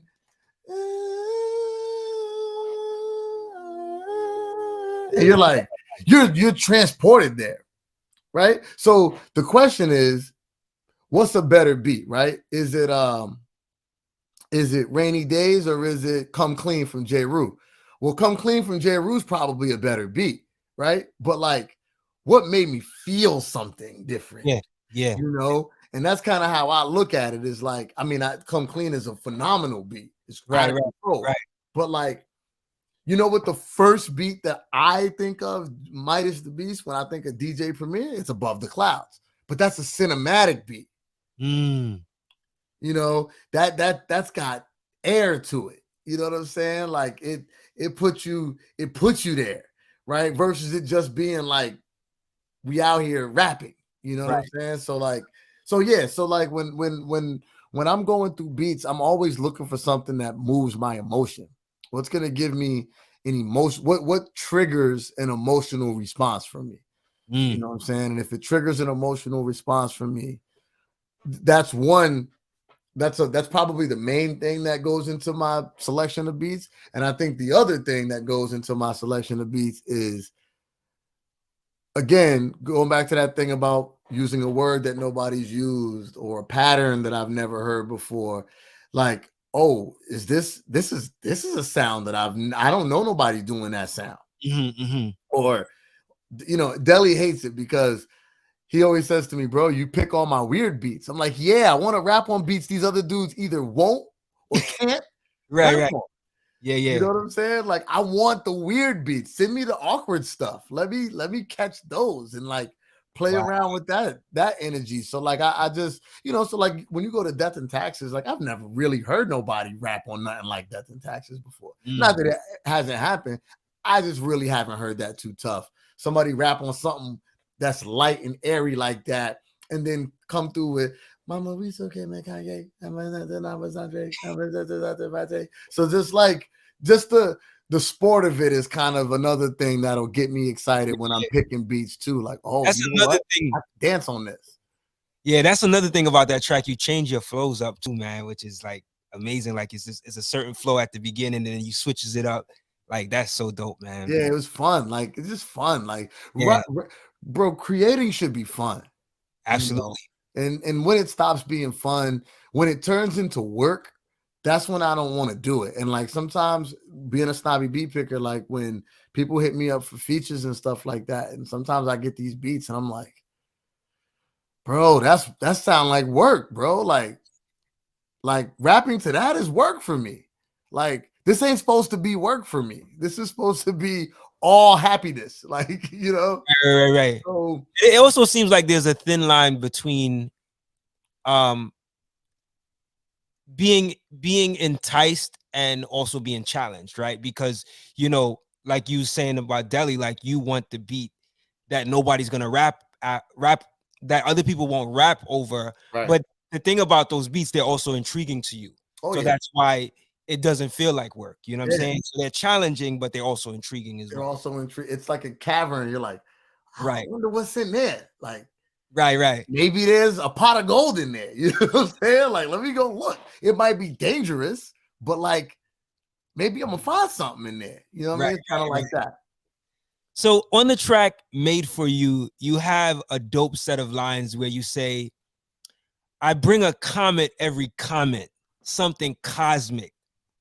I have their rhymes start to cosplay. No, let me say it again. I bring a comet every comet, something cosmic. I have their rhymes start to cosplay an ostrich. Yeah. That ostrich line is such a hilarious line. How did you come up with that? Yo, I'm like an animal head, bro. Like most of the I could like paint the I could just see the picture of like the fake rapper, you know what I'm saying? Like an ostrich. Like, yeah, break it down for me. yeah, but animal head, bro. Like I watch a lot of like, yo, yesterday I was watching, I think on Netflix, they got like the National Parks documentary that Barack Obama is narrated. Like I watch all those like nature joints, you know what I mean? So I'll be on my like wild animal stuff. So like, like ostriches, the thing, the legend was that ostriches would stick their head underground to hide. Right. Trust their head. Right. So like that's where that line comes from. It's like I had these ramen start to cosplay an ostrich. Like they be trying to hide from me. So they stick their head in the ground. You know what I mean? To hide. Hey, that's that line. I'm glad you said that because I didn't even think about it from that perspective, right? So thank you for giving the context. Yeah. I also thought about it like, an ostrich, not that there's anything wrong with the animal, but like this, how you say this perception that the artist is like a clown or something, you know what I mean? Like I was getting that kind of thing, but that makes a lot of sense too. Like the hiding because with the ostrich putting the head down. That's what's up. Yeah, man. So I gotta say, man, it's fitting that the last track on the 84 EP is entitled Flowers. So what I want to do is I just want to go ahead and give you your flowers right now, bro, as a super MC. If you could change one thing about the music business to get people to better receive your music, what would you change? That's a phenomenal question. Jeez, that's a PhD level question. I would make it. I would make creating. I would make releasing music harder for people. So my logic is that the overall quality of music was better when less people put music out. Right? Because like if you think about it, like let's go back to like the 60s and the 70s, but even like the 50s and the 60s, right? And the early 70s. Like to make one song was mad complicated, right? Like so you needed let's say I'm MidaZ The BEAST, but let's say I'm a singer instead of a rapper, right? So like I want to make one song. To make one song, I need to know a band. Like I gotta know these people. It's not like I could just know Dele. Like I gotta know a bassist, a guitarist, a pianist, I gotta know like all these, a drummer. I gotta know like all these people, right? First, I gotta know them. Then we have to have a schedule that intersects that we can all get to the studio at the same time. Right. And then in most cases, we've got to create it then.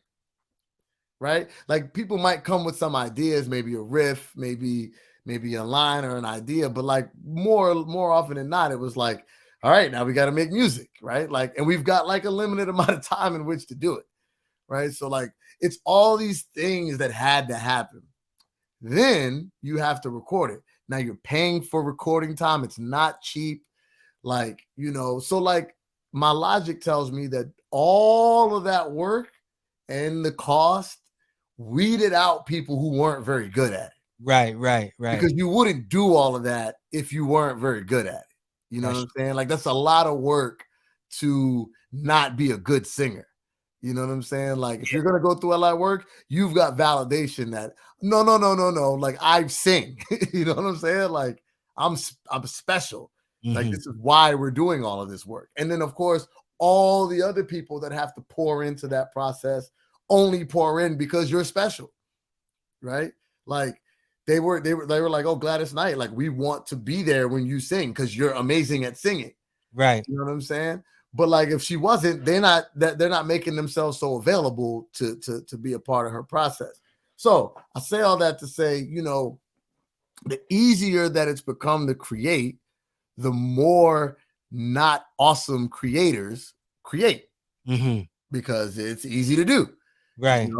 And I think that started to, there are positives of ease of creating. There's a lot of positives of ease of creating, but I think the biggest negative is just it creates an influx. I mean, bro, like I put out 84, 87, and there's been like 50,000 projects that came out. Right. I put out like same day. There's a lot of projects that come out. Yeah.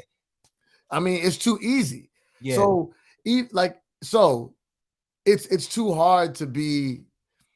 It's too hard to stand out. Not even from a creative or just like a quality standpoint, just a being seen standpoint. Right. Like, I mean, how do you? Everybody's attention spans are so short now, and part of the short attention spans is, again, there's an influx of I mean, I can't even imagine being in your situation where you're like you're in a media role. Like, goodness, bro, like music has to be flying at you like 10,000 miles an hour. Yeah.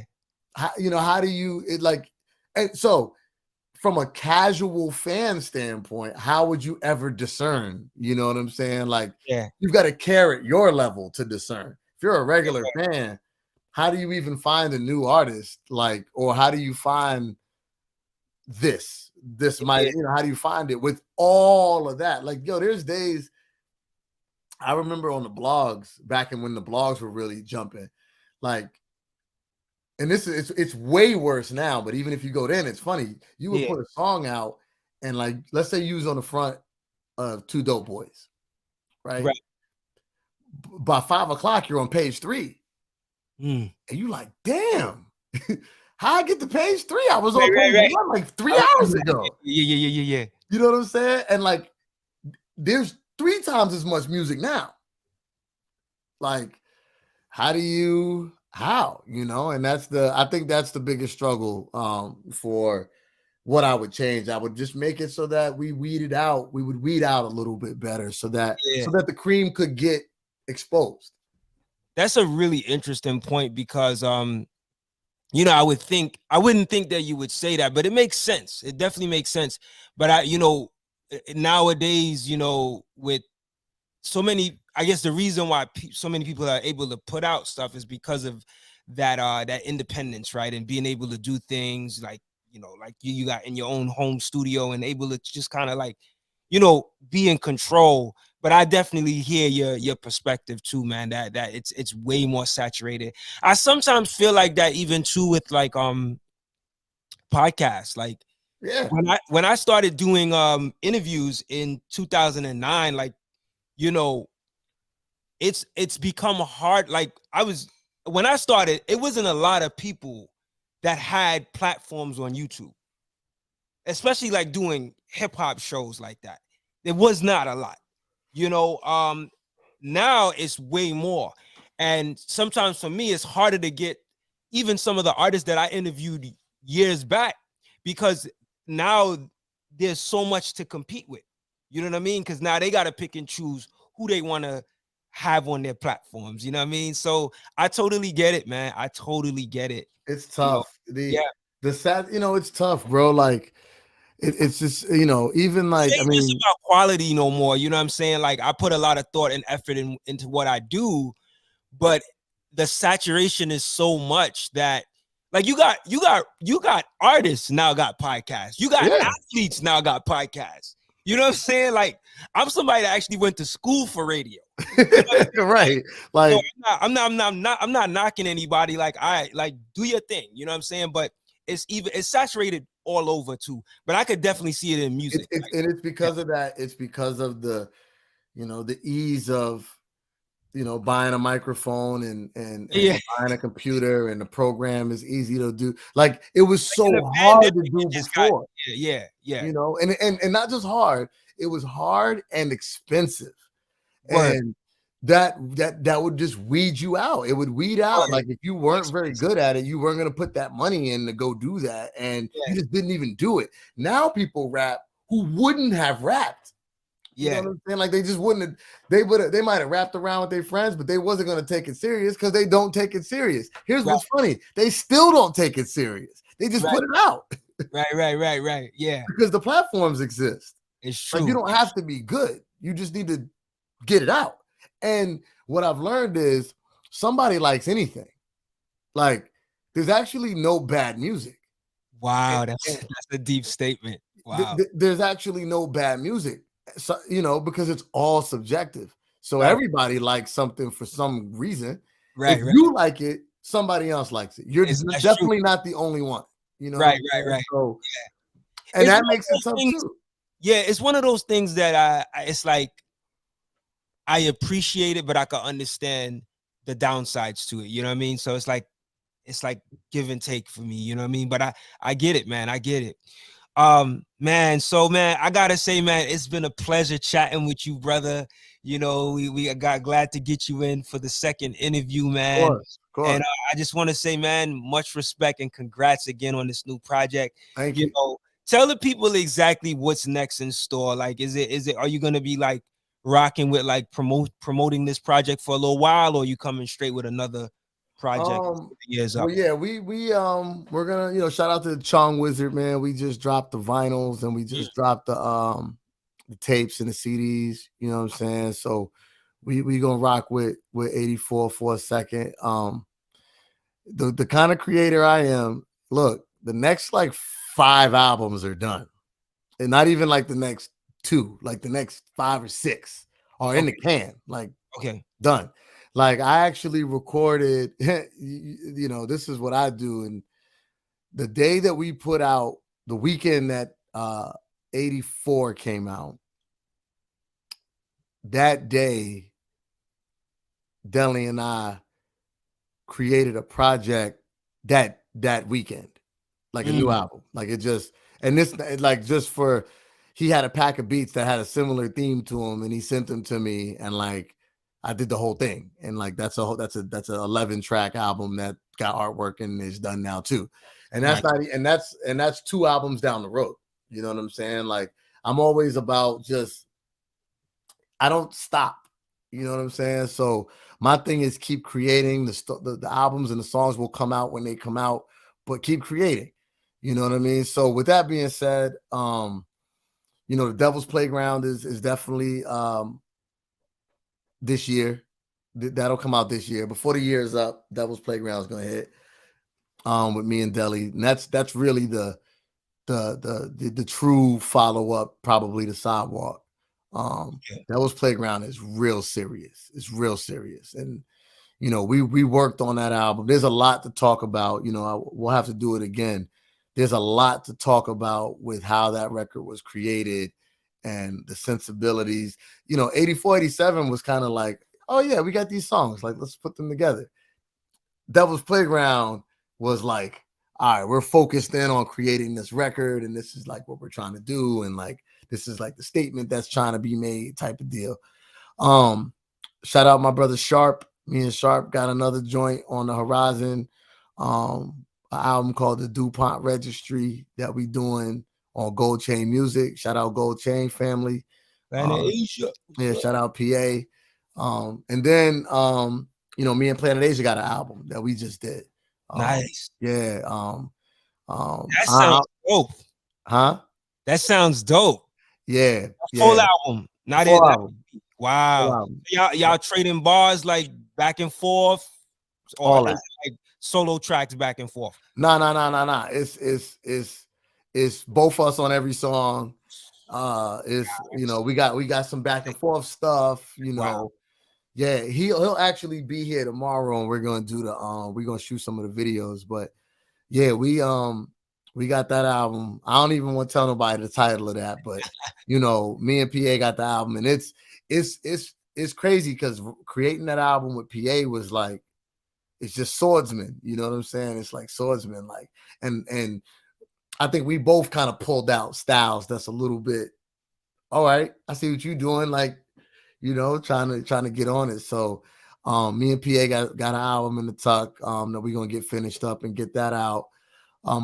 Last year, last November, I finished a project with my brother. I Make Mad Beats.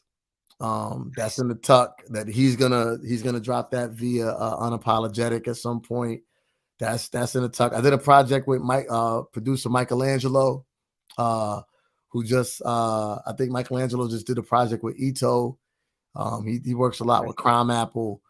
So me and Michelangelo got an album in the tuck that he actually just texted me yesterday, like he was ready to get ready on putting that out. So you got some stuff coming. yeah, and kind of the flex that I've been on is I just create, and I'm in this space now. Like I used to always think about like, this has to come out, then this has to come out, and it had to be this master plan, and I don't even care about none of that no more, bro. Like I just do the music, and then like whoever's that album, like it'll come, like they could come out at the same time. I don't even care. Like let's keep creating. The people who love it and stick to it, like they'll love it and stick to it. And the ones that don't, they won't, and that's okay. Dope. So a lot of stuff coming. Dope. So my closing question for you is, what would you like your musical legacy to be when you look back on your career? Oh man, yo, that's another great one.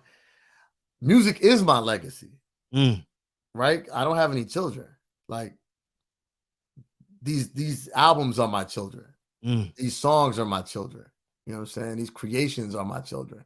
Like it's really, I mean, and I'm not a super spiritual, or I'm not super like, that's not my deal, but it is kind of like it comes from, like I said, it's out of body experience, and like these things that you create, like these wave files, these data files, like you create them and then they forever exist.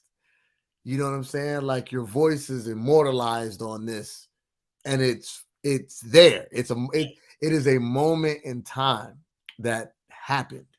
You know what I'm saying? Something about that blows my mind every time I think about it. You know what I'm saying? Like when I look at a song, like I look at El DeBarge and I go, that was an hour of my life. You know what I'm saying? That happened, and this is what that hour produced. You know what I'm saying? And that hour lives on forever beyond my life, So I think the biggest legacy for me is I'm fascinated with people like Edgar Allan Poe, or like Zora Neale Hurston, right? Or like Langston Hughes, but really people like Edgar Allan Poe were like, or Zora Neale Hurston were like, Edgar Allan Poe wasn't celebrated while he was alive, and Zora Neale Hurston wasn't celebrated. These are people that died poor, you know what I'm saying? And their celebrity really enhanced posthumously, once the right person found their works. You know what I'm saying? Charles Bukowski, right? Now Charles was famous while he was alive, but he became famous later in life. He was an old dude by the time he got famous, because it takes it takes the right people to happen upon your works who are fans and also have the passion and the influence to go, wait a minute, did you hear this? Did you see this? Right? Somebody had to read Edgar Allan Poe, find a book of poetry somewhere and go, this is really good stuff. Like, right. nobody knows about this. Nobody cares about this. Like, this is crazy. Like, somebody should, and that legend grows hundreds of years after his death. Mm-hmm. You know, like, he's more famous today than he ever was alive. Yeah. Right. That's not that I yearn for that, but I know that I create content in a way where somebody's going to happen upon this stuff.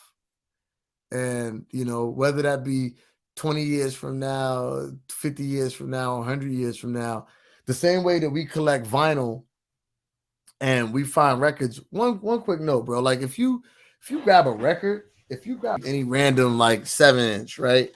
And like, so like, you'll grab a record and let's see what this one is. Like, this is I Fooled You This Time by Gene Chandler. Such a Pretty Thing by Gene Chandler. Like, I don't know who Gene Chandler is. Mm-hmm. You know what I'm saying? Like, I've never heard of Gene Chandler. I don't know where he came from. I don't know his whole situation. So, like, theoretically, like, he might be like super famous, but I don't know. But theoretically, this could be a guy who only created these 2 songs. You know? And like, he could have pumped his life savings into these 2 songs. Like, to do that thing I was saying where you get the bassist and you get the pianist and like you it, you bought the studio time and you gave everything, and really all it was created was this, and guess what? Nobody ever heard it. Wow. Like, it didn't make no noise, but it was created. It exists. Yeah. For, you know, 30 something years later for me to find. Right. Like, and even if me finding it doesn't make him more famous or make him, his legacy might be that he sparked me. Right. You know what I mean? And help me on my journey with whatever this piece of art he created was. Like, that just might be, his role might be just to spark me. Right. And then my role might be to spark 10 people. Right. You know, off of the spark. So that's kind of how I look at these things. So my legacy is just, you know, I hope my legacy is just somebody's gonna happen upon these songs and go, man, I really love what this guy was doing, and, you know, really find the artistry in it, and then take inspiration from it to then create more art, and or take that inspiration to put just positive energy back into the world. Because all my music is positive energy on, you know, in sound. So take that positive energy and put it back in the world off the spark that, you know, hopefully I'm giving out, that I got from the elders before me. Said well, bro. Said well. Listen, man, thank you so much for taking the time with me again, man. Of course. For those that may not know out there, tell the people where they can find you online, whether it's your social media pages, your websites, whatever, you know. Sharpgoldteeth.com. Sharpgoldteeth.com, you know, Bandcamp, MidaZTheBeast.bandcamp.com. You know what I'm saying? I'm on Instagram is MidaZ The Beast, MIDAZ. No DA. I don't do like the and I'm no disrespect to you. I got you. But for the rap, like, people always be like, yo, I am the most spelled name wrong rapper of it.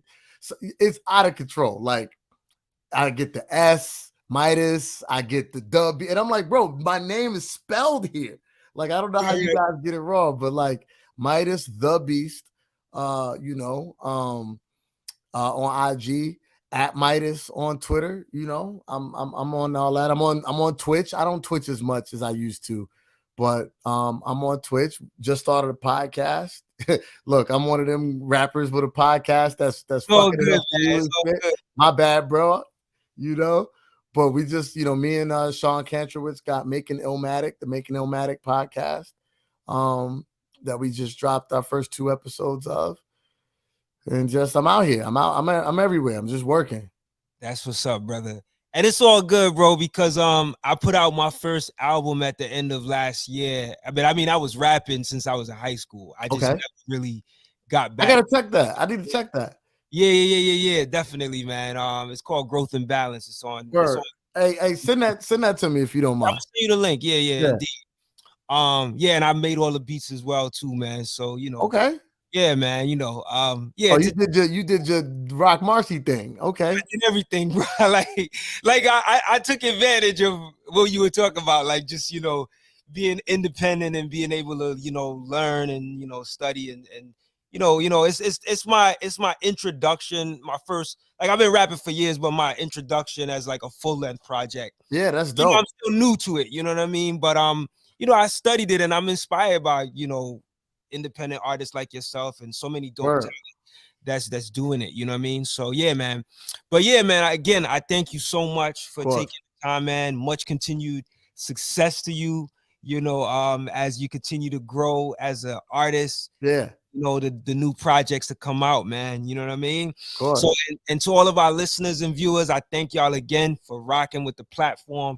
Remember to go check us out at outtheboxmedia.com, where you can keep updated with all things Out the Box related, from the shows to the music reviews to the blog where I post brand new music on a daily basis. You know what I'm saying? So, yeah, man. We also got our Spotify playlist, where you can find I do these monthly Spotify playlists where records like this new project that you got. I got like about 3 joints on the hip hop playlist there, you know what I mean? So if you're looking to find new hip hop, you can go check out the Out the Box Hip Hop Soul Spotify playlist and follow that as well.